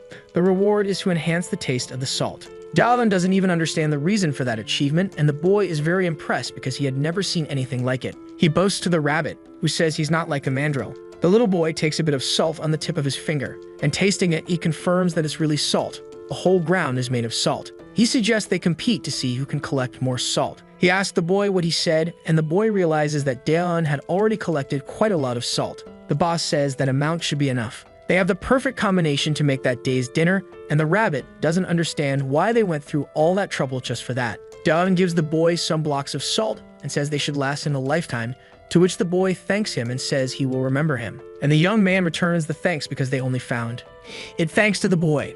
As his hand touched the boy's head, a yellow light appeared. Alpha says that the requirements of helping the master and having a sincere opinion from him have been met. Now the boy can become a dragon apostle. The rabbit suddenly appears, and the boy is startled because he can now see him. He tells the boy to be quiet because it's not the time to be promoted. Dalan pushes the rabbit aside and asks Alpha if the achievement was to be impressed, and he confirms that it was like a kind of test. Now he realizes that as an apostle, the mark of the death dragon can be erased. But Alpha says that the boy won't have as many privileges.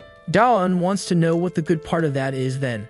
He said that it was good for them, especially for Dalan. The boy will be able to gather vital energy while he works. He can perform sacrifices since Dalan is too lazy to do them. Dalan says he goes out and always brings back a lot, and Alpha says it's not just that, and that the temple's goal is to bring the dragon back. He now wants to know what the benefit is for the boy, and Alpha says the benefit is serving Artia. The rabbit interrupts and says that the apostle doesn't need to eat to bring vital energy, and Alpha confirms the information, and he told him to think about the boy's ability. Dalan remembered the god of food ability. The strength doubles if he gets full. It remains to be seen what would happen if he got completely full as an apostle. The duration of the ability will increase. The boy has no idea what they're talking about. Dalan sums it up by saying that the boy will be able to keep eating even when he's full, and he loved that. He asks if the way to designate him is the same as the one used on the rabbit. Extending his hand, he designates him as an apostle, and the boy is enveloped in energy. He felt much stronger and asked if this was the power of the dragon. He felt incredibly powerful now that he was a dragon apostle. Daon doesn't notice any difference and thinks the boy is emphasizing the dragon part too much.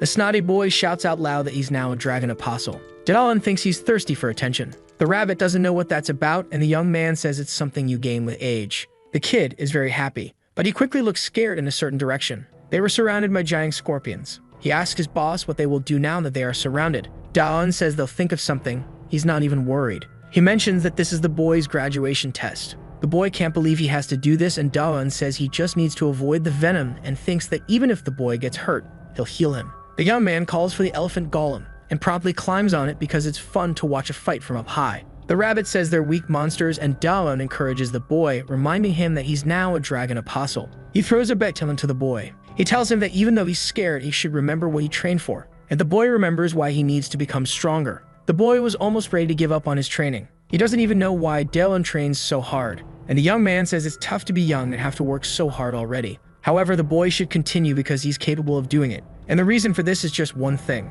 The boy needs to fight to survive, and to make it back to his world. Daon praises the snotty boy's determination. The kid runs towards the scorpions. The first one tries to strike him with its stinger, but the boy managed to dodge the attack. He continues advancing, much to Daon's surprise. He jumps, ready to hit the monster, and he brings the baton down with a precise blow to what would be its head. The boy realizes that his attack was super effective. Daon reminds the boy to always check his fullness level and that another scorpion is approaching from behind. He eats a bit more and lands another blow on the scorpion. The rabbit notices that the boy isn't having any trouble but wonders what Daon is up to now. The young man is holding a large pot in his hands. He looks at the boy, who's fighting well, and finds it hard to just stand there watching. The rabbit is wondering what he's going to do. Daon says he's going to eat those scorpions. The rabbit now thinks this human must have come from China. One of the scorpions tries to grab the boy with its pincer, but he uses the baton to defend himself. He puts in some effort to avoid being overpowered, and lifting the baton, he manages to free himself from the scorpion's grip. With another strike, he manages to tear off one of the pincers.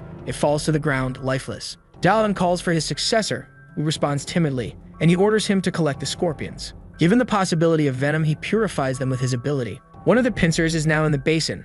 Everything is properly prepared. Meanwhile, the boy is surrounded by scorpions that join the wrong team. Soon, he smells something in the air. He quickly asks what it is because the smell is really good, and the rabbit is fanning the fire as best he can. He asks the boss if putting salt in the oil is a good idea, and he says he can taste it if he wants to. The boy is upset, imagining that they're eating something delicious without him. He's distracted, and one of the scorpions sneaks up on him. The boy asks to eat too, and while he does so, he strikes the scorpion that was behind him. The appearance was very appealing. The pincer looked like that of a giant lobster. Daon says that if the boy doesn't hurry, they'll eat everything without him. The boy is now determined. He heads towards the remaining scorpions with a clear goal. There was nothing the scorpions could do against the boy. Soon, they were all eating peacefully. That same night, they were in the forest at the beginning. Daon gifts the boy with a hide and says he might encounter other players there. He's very grateful for the days that only cost a few sodas. He told the boy not to cry because he'd soon realize that soda has a different value there. The boy smiles at that remark. He says goodbye and continues on his way alone.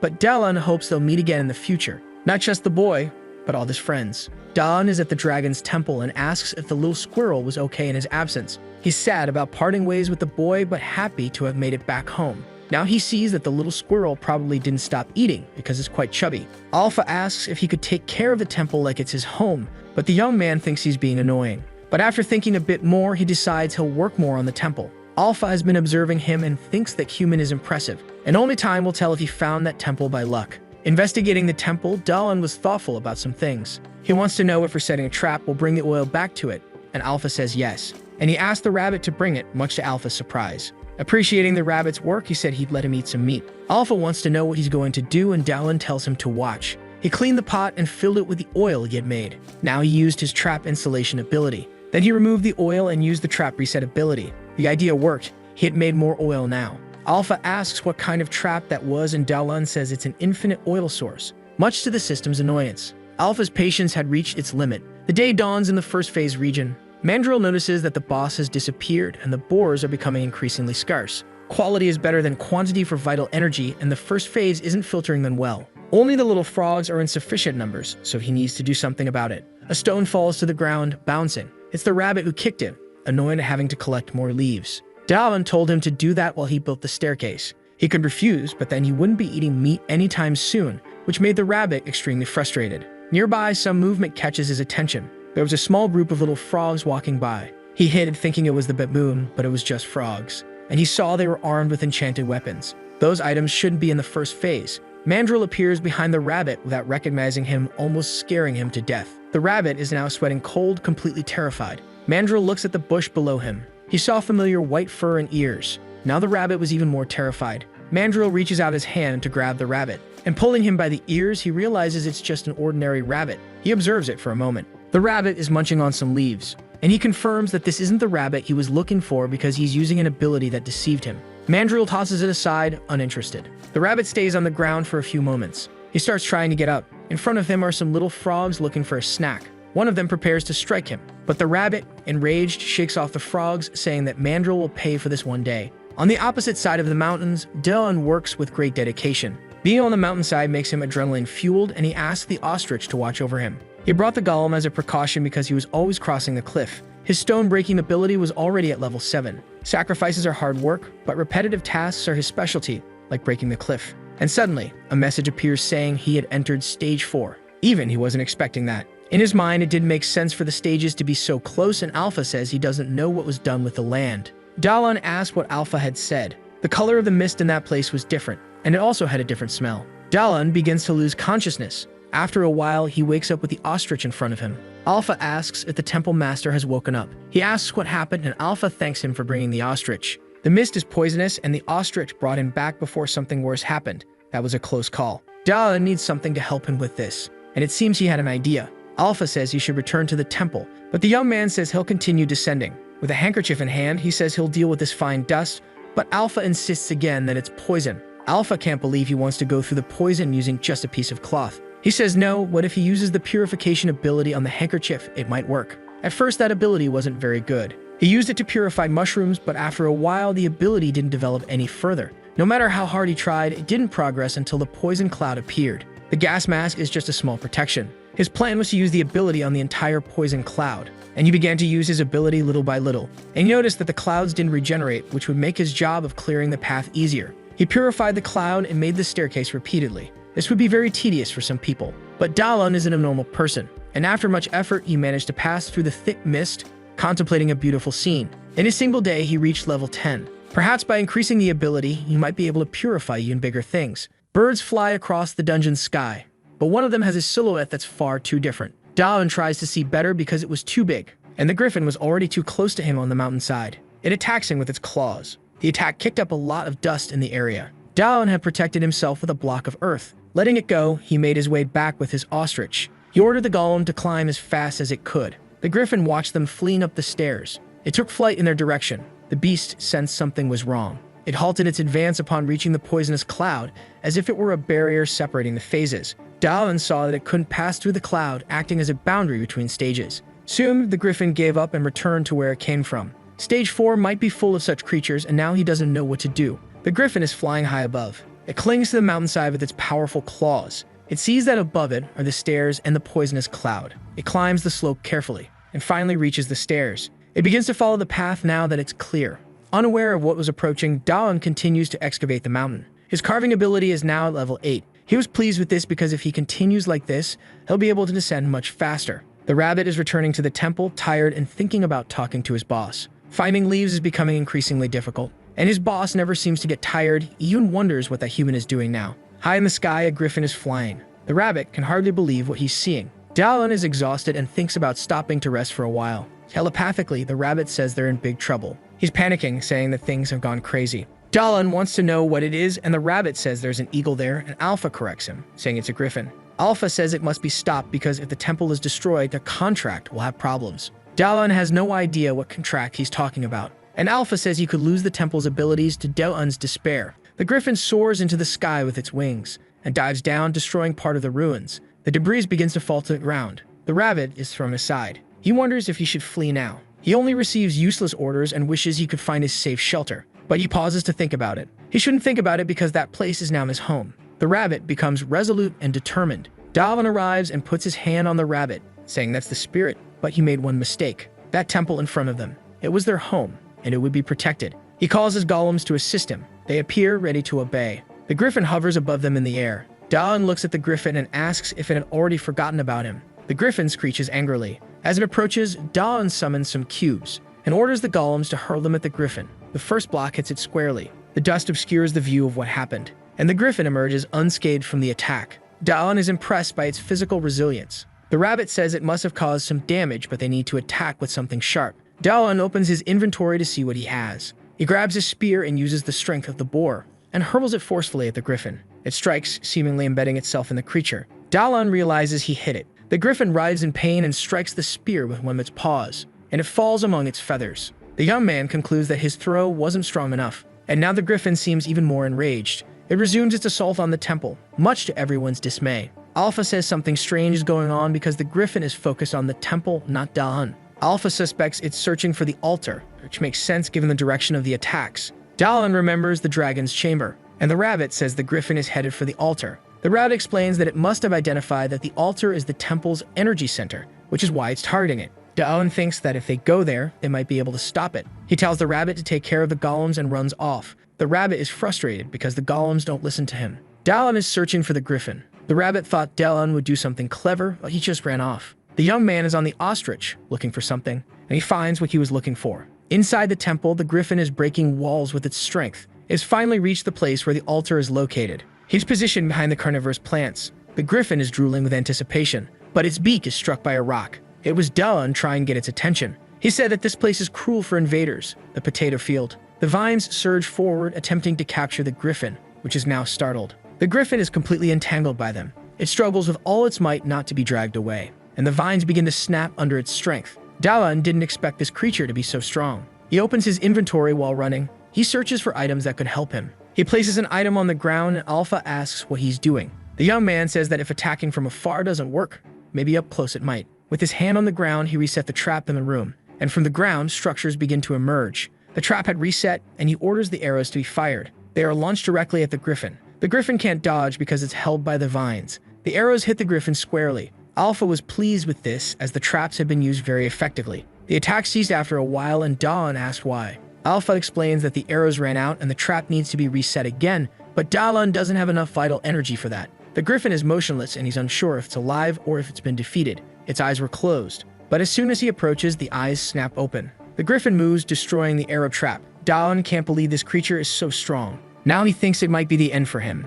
and Alpha doesn't understand why he said that. The griffin attacks with one of its claws, and the young man narrowly dodges. Alpha starts lamenting to RT for not being able to fulfill its duty. Da-un says he could reset it later. The beast continues its assault, and Da-un barely manages to keep dodging. Now in the air, he feels he won't be able to avoid the next strike. But one of his golems catches him with its hand. The rabbit said that the golems didn't want to listen to him, but he arrived just in time to save the day. Da-un is safe in the hands of the gorilla golem. The rabbit gives orders to the golems to finish the griffin off. The rabbit asks his boss if he's okay, and Da-un says that his successor arrived just in time. The golems are holding the griffin, which is struggling as much as it can. He instructs 2 gorillas to hold its wings and the others to secure its legs, and tells the rabbit to move away from there. The griffin is now completely immobilized. All it is left are close combat attacks, and the only ability that could do something to it is the strength of the boar. Da-un needs to try and see if this works on monsters from the 4th phase. He activates his ability, preparing to strike, and hurls himself toward the immobilized griffin. He focuses all of his strength into a single attack, and brings down the metal bar on the creature's head. The bar bent as soon as it made contact. It was bizarre, and he could hardly believe what had happened. The griffin shakes its head, causing Da-un to fall. The rabbit is terrified that his boss might get hurt, because the griffin intends to snap him up in midair, and closing its beak, it manages to catch him. The rabbit watches the scene, saddened and in disbelief. The metal bar falls to the ground, bent. The rabbit says that none of this makes sense. The griffin stands with its beak closed, victorious, but soon it begins to sweat profusely and look unwell. The desperation is so intense that it manages to break free from the golems. It flees, smashing through walls. The rabbit is happy it's gone, but still worried. Da-un appears behind him, saying that he thought he was going to die, and the rabbit says he understands. He takes a brief pause to process what he just heard and from whom. He's crying because he thought his boss was done for. He tries to hug Da-un, who pushes him away because he's dirtying his clothes. Outside the ruin, there's a lot of debris. Inside, there's also plenty of destruction. The young man says the place has turned into a dump. The rabbit wants to know how he managed to survive that. He explained that as soon as the griffin tried to eat him, he threw some salt stones into its mouth and the salt caused it to react that way. The rabbit says he's very lucky and wants to know how the griffin managed to get there. And Dallin spoke of the route that leads to the fourth phase via the cliff and that he encountered the griffin there. The rabbit never imagined that the fourth phase was so close since he had never been there. The rabbit wants to know if the griffin is dead, but Dallin says that the salt wouldn't be enough to kill it. Alpha warns that the griffin will return, and the rabbit adds that the poison clouds will reset, but the griffin might come back before that happens, and then it will be over. Dallin asks the rabbit if he knows when the reset will happen, but he doesn't know.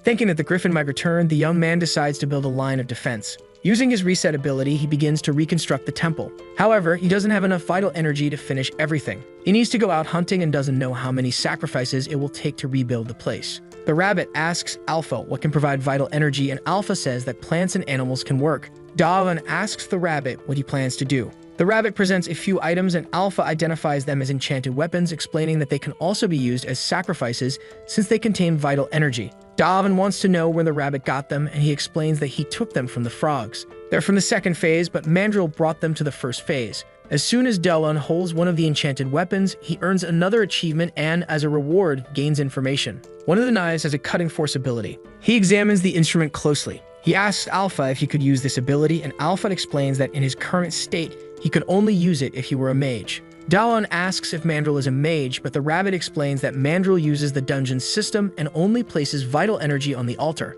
Dallin then asks if their altar is an altar, and the rabbit confirms that it is, reminding him that they're in the dragon's temple. The young man grins mischievously because he's just had an idea. The rabbit feels uneasy, sensing something bad about this idea. The path leads to the altar, so they will steal it. The rabbit and Alpha are speechless at the suggestion. The rabbit thinks his boss is mentally unwell. What Alpha says in theory makes sense. The altar must be a battery of vital force, and Dallin plans to take that energy for himself. Stealing the altar is dishonorable, but if it belongs to the death dragon, it's different, Alpha says. Pleased, Dallin asks the rabbit what he thinks of the plan. The rabbit imagines that if the altar disappears, Mandrill will be in big trouble. With a wicked look in his eyes, he admits that his boss has had the best idea ever. Dallin assigns the rabbit to carry out an important task. The rabbit is pouring a viscous liquid over the grass. The trail he's made is reasonably large, and he's quite tired. He sighs because even he has to work now. If Mandrill enchants weapons, he must be visiting the altar frequently, and if they go without a plan, they'll be defeated. That's why Dallin asked him to do this. But the rabbit still doesn't know exactly what his task is. As he strikes two stones together, he says he knows nothing. He just did what he was told to do. Soon the fire begins to spread through the forest. Mandrill is surprised by the growing fire. He has no idea how it happened. The rabbit telepathically says that it was fun, and Dallin thinks the rabbit might have some issues. He sits patiently, waiting. In front of him is a hole, and out of it emerges the little squirrel, very cheerful. That was the signal. Mandrill had left the temple. Now it was Dallin's turn to enter the ruins. Inside, he encounters something different. The altar was in plain sight, to his surprise. But something seemed different about it. Alpha explains that the altar's vital force has changed, making it usable by non-mages. Although he's reluctant to admit it, the death dragon used the separator. Even Dallin, with enough authority, could use the altar. He notices that Alpha seems a bit unsettled by this. The young man starts digging around the hole to steal the altar. He hears a sound and wonders if Mandrill has already returned. The rabbit tells him not to worry about that. It's just Mandrill shouting angrily about the rabbit's work, who has never been happier in his life for causing an arson. In the temple, this should be enough, and Dallin wonders if he should call the golems to help. Setting up a portal, the golems appear, and they carry the altar through the newly opened portal. Alpha suggests they should use magic to erase their tracks and throw Mandrill off their trail. It's just about creating new tracks to cover the old ones. Dallin comments that Alpha seems a bit aggressive. Now they have to destroy the temple. The young man starts using his hammer to cause destruction. Mandrill, far away, senses something is happening. He doesn't know why the temple would be collapsing. Mandrill rushes back, worried about the integrity of the altar. He runs desperately towards the temple. When he arrives, he's faced with the scene he didn't want to see. The temple was completely destroyed. Players are wondering what that noise was in the middle of the night. The snotty boy knows it was the voice of his master, who must have done something grand. The rabbit suddenly appears beside him, startling him. Snotty boy whispers that the other people can't see him, but the rabbit tells him to stay calm and listen. They've finished everything, and there should be good weapons on the ground. He advises using them and avoiding wolf meat because it causes stomach problems. After giving these tips, the rabbit takes off, leaving Snotty Boy without a chance to thank him. He whispers that he's grateful to the rabbit. The rabbit hears him, glances back briefly, then continues on his way. The rabbit, once a criminal and temple destroyer, had reached a day in his life when he received a thank you. A thanks from a dungeon player. They're now at the dragon's temple. The stone carving ability is at level 10. And Dallin received the achievement of Temple Destroyer with an unknown reward. Da-un obtained a new job by stealing an entire altar. Now he has 2 altars, and even Alpha is impressed by this feat. He asks where to start, and Alpha suggests sacrificing the marble. Da-un asks if he can use the enchantment system, and Alpha says he'll only get a portion. It was very heavy, and Da-un asks if it's enough to revive Artia. Alpha says no, and the rabbit mentions that not all the vital force is there, just a small amount. But Alpha notes that it's enough to restore the temple, which is already a big deal. He positioned the sphere on top of the altar. He was ready to perform the sacrifice. A strong light illuminated the room. The sphere, once blue, turned golden yellow. The altar began to glow intensely, startling Da-un. The achievement popped up again, but there was no reward, and the rabbit was surprised to see that his status window was glitching. The rabbit grumbled after taking a few hits and walked away complaining. Strange letters began to appear on the screen. He earned the achievement of Temple Restorer, and as a reward, he now owns an altar. Both the rabbit and Alpha were shocked. The altar of death had now become an altar of life. Alpha told Da-un he should be happy about this. The rabbit said that with 2 altars, they could create a second temple. But Da-un doesn't see the advantage in that since they're always on the move. What he wants now is to use the enchantment system, and Alpha says is possible, so he decides to finish restoring the temple. He uses the reset ability several times but wishes he could do it all with a single command. Alpha tells him that he needs to improve the ability further. Da-un continues his work of resetting the temple. After much effort, the temple was fully rebuilt. The rabbit wants them to have another barbecue soon, but Da-un still has work to do because the griffin might return to attack them. The golems are carrying some things to set up traps. Alpha says that if Da-un were a mage, it would be faster. Da-un asks if the temple was designed for mages, and Alpha replies that everything was done with slaves like him. They're now on the cliff trying to figure out how to reinforce the place. The rabbit begins to explain how things work. Reinforcements can be made with a number of altars, and they could add whatever options they wanted. And the higher the level of enchantment, the more vital force is used. Da-un decides to enchant the arrow trap with penetration level 1 and paralysis level 1. He wants to test the effect of the enchantment. The arrows are fired toward a boar carcass. Apparently, they didn't hit the target. The rabbit says they did hit. Da-un goes to check what went wrong. The arrows were so strong that they weren't visible. That was incredibly powerful. This gave them a deep sense of relief, because in that place there's a monster yearning for revenge. A minor detail delayed its hunt with a bitter taste in its mouth. The griffin is climbing the cliff full of hatred, and it's furious with Da-un. It climbs with the determination of someone bent on causing chaos. It continues climbing until it reaches the top of the cliff. At the top, the rabbit was already waiting for it, and he fires the enchanted arrows at the griffin. The powerful barrage hits it squarely. The force of the arrows was enough to make it lose altitude. They pierced its hide this time, but it's still alive. The rabbit is pleased because the enchanted trap was effective. The griffin continues to fall toward the ground. The griffin, using the last of its strength, clings to the cliff wall once again. It continues its ascent. This was the first time it had been wounded, and the poison from the arrows was slowly taking effect. Yet even all that wasn't enough to make it give up on its revenge. The beast had taken the situation personally and was already considering drastic measures to settle the score. The rabbit, observing the griffin's determination, realized that he once felt the same way and apologized for what he was about to do, but a sadistic and discreet smile formed on his face. He poured boiling oil over the beast. Now there was a large, circular staircase. Da-un heard a noise but couldn't tell what it might be. The rabbit said he got it and saw it fall. Da-un asked if it was finished. The rabbit wasn't sure but suggested that if it were still alive, the griffin would return flying, and they would take it down again. Da-un complimented the rabbit's work and noted that the enchantments were quite effective. But something happened that shifted his attention. A large hole appeared in front of him.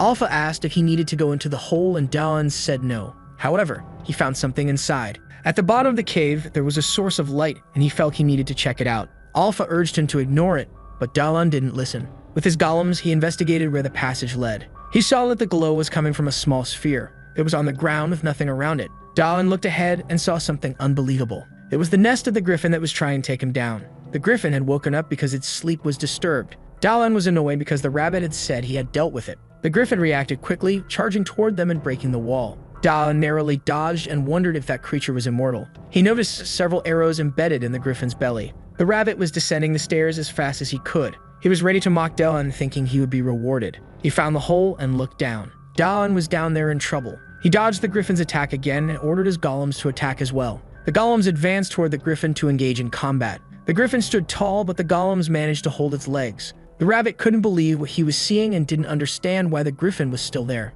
Da-un gave him a few slaps, annoying that the rabbit hadn't done the job he was assigned. The rabbit said he saw the griffin fall and didn't think it had a nest in the mountain. One of the golems was split into 2 pieces, and the other was sliced from top to bottom. A third golem advanced to strike the beast, but the griffin, now furious, destroyed it with a single blow. The golems were destroyed and the griffin was enraged. Da-un had only one option left. The rabbit said that this was a creature from the fourth phase and that they couldn't do anything there. Dawn looked at the rabbit seriously. The rabbit began cheering for the golems like a cheerleader. Dawn asked Alpha if he could bring the traps through the portals, and Alpha said yes, asking if he wanted to bring the arrow trap there. Dawn said there wasn't time but created a portal anyway. He entered the portal and the rabbit thought he was being abandoned. The rabbit tried to hurry the golems so they could escape as well. The griffin turned its attention to the rabbit, who was terrified. But Dawn had just returned through the portal. He told the rabbit not to be afraid, and the rabbit tried to play it off, thinking that if he were wearing underwear, it would be heavy now. Dawn said he heard everything. In the first fight with the griffin, he had already thought about what to do with enemies whose abilities were not effective against.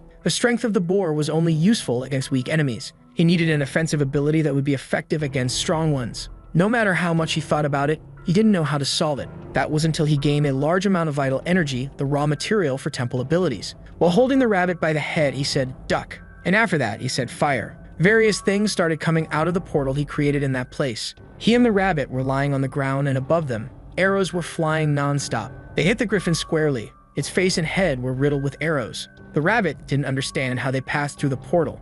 Alpha says there is another portal in front of the traps, and that, thinking about efficiency, a lot of vital energy was spent. But even if it's inefficient, the attack was extremely effective and well planned. After seeing the wounds on the griffin, he was sure it would work. That was the moment of his victory. The griffin agonizes over the wounds it just suffered, and it collapses in front of them, defeated. He achieved the Griffin Hunter title, and now he will be as brave as an eagle. He finds that reward practically useless. He gained another achievement for using arrows, and now his eyes will have a target. He doesn't know what a unique achievement is and thinks the griffin was weak, but the rabbit says that the monsters in each phase are special. That is not an offensive skill, and he wants to know how it works.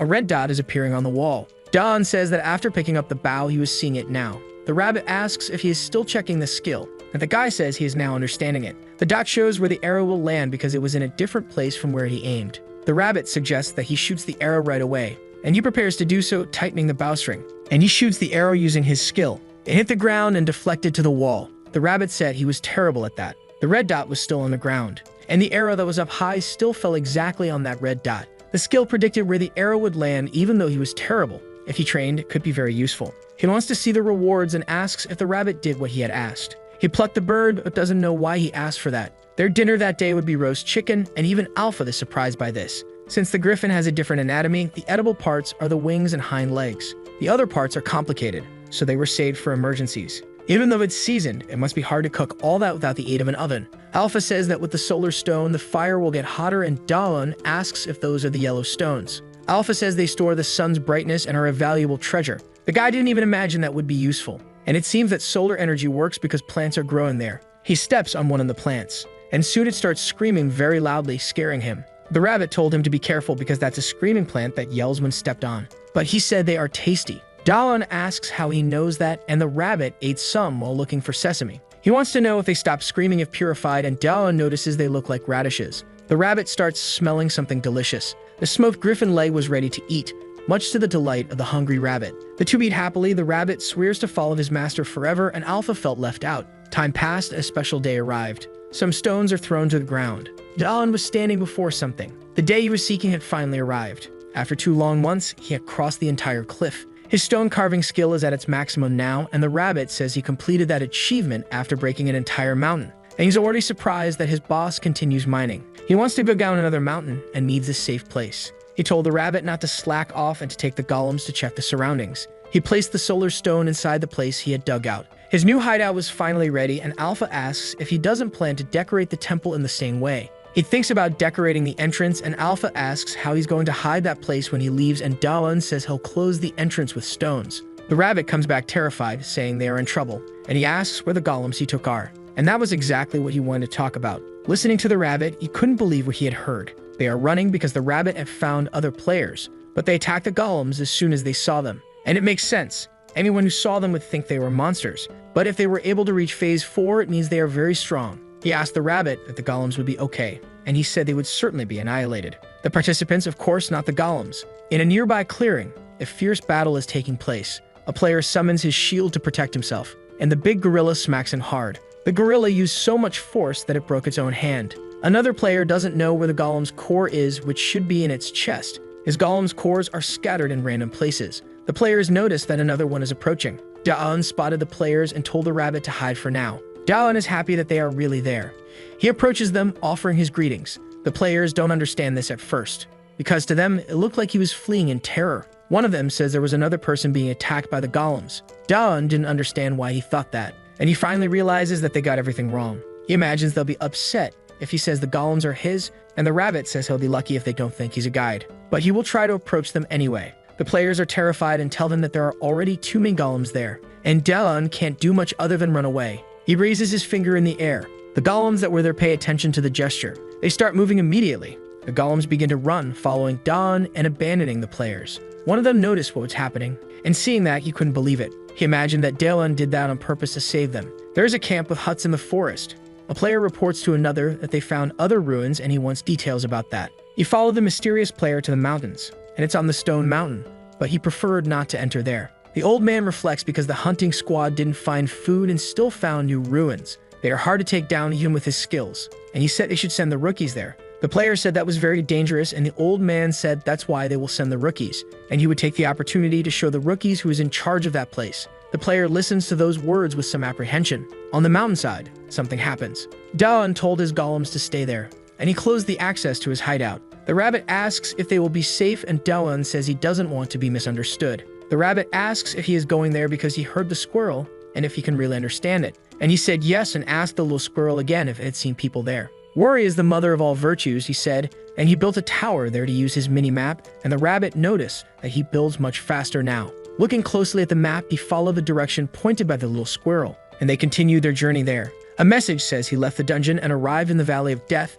and that he had entered the rift. Daeun doesn't know what that means. He didn't understand the concept of a rift in that place. The rabbit teases him, saying he doesn't know what that is. After giving the rabbit a few slaps, he asked the know-it-all to explain it to him. The more you advance through the stages, the more dungeons there are. In stage 4, there are 4 dungeons. Since they are not together, there are neutral zones between each one, and these spaces are called rifts. In other words, the space between dungeons is a rift. It's where players set up camp so they can do the dungeons more than once. Daeun has difficulty understanding because he never left the first stage. The rabbit says that thanks to this, there is a place they're called a village. Maybe this is the place Squirrel mentioned, and by the explanation, it seems to be a safe zone. The rabbit was immediately surprised by something, and he jumped on Daeun to save him from something. The boss doesn't know what happened, and the rabbit says that humans are too stupid. The villages are safe zones. In the dungeon they are in, there is no such place. A strong stench rises. A bunny hand appeared in front of him. An undead begins to rise from the ground, and the name Valley of Death starts to make more sense. The little squirrel charges forward, starving, and Daeun warns that it will have a terrible stomachache if it eats that. He uses the boar's strength to defend himself, and hits the skull with force. He didn't expect that to be so easy, but there were already other reanimated bodies there. But Daeun is not intimidated because he found them weak. Yet something makes him change his mind, and he begins to observe things more closely. In front of him now are many skeletons. A group charges toward the young man. The skeletons are determined to make him one of them. Daeun defends himself against one of them with his staff and prepares to strike it, saying that those numbers are nothing. The rabbit is already going all out as well, and he sliced through a group with his rabbit strikes. Daeun hadn't imagined that the rabbit was capable of doing that, and the rabbit asks his boss to watch what he can do. He destroys the skulls happily, expecting to receive more praise, and Daeun praises him earnestly because he realizes that the more he praises, the less he needs to fight. The rabbit is already very tired, and falling to the ground, he says he's at his limit, and Daeun complains about his performance. He grabbed him by the ears and started running away from there. One of the skeletons prepares to throw a spear. It heads towards Daeun and almost hits his foot but lands on the ground. Another one also reached him and landed in front of his foot. The young man tripped over the spear and fell clumsily to the ground. He starts to get up from the ground. Not long after, the skeletons had already surrounded him. Meanwhile, something was happening in the Rift Village. The old man asks if the reconnaissance team had left, and notice that the rookies are in high spirits. A young man is using his lightning skill, and with it, he takes down several skeletons at once, saving Daeun. He asked if the young man was okay since he was on a reconnaissance mission, and said there's a nearby village they could go to. Daeun immediately recognized his friend. He starts crying emotional. Seung also recognized him right away. In the Rift Village, a player asks if that's for real. The boy was crying but said that he had returned, and the young man asks if the one who had returned was Seung. And as he arrives at the village, he informs the others that Daeun is now with them. Another player gets emotional at what he's seeing, and starts shouting Daeun's name. The boy said the adult was crying more than he was. He asks if that was really his friend and is happy that he is there. Other players observe the commotion and say that a friend had returned to them. He didn't expect to cry so much and asks why Daeun didn't cry, but he said he had already cried plenty with Seung. The old man approaches because he heard they have a new guest,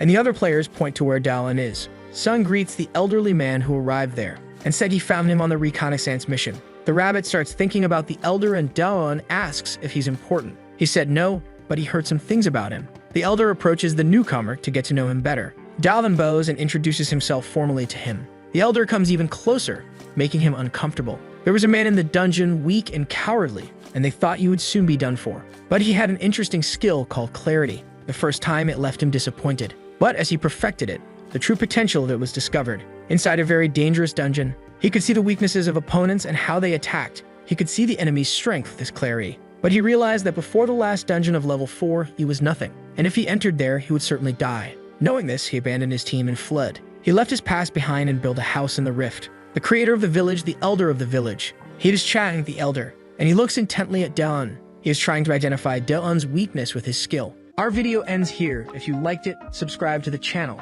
See you next time.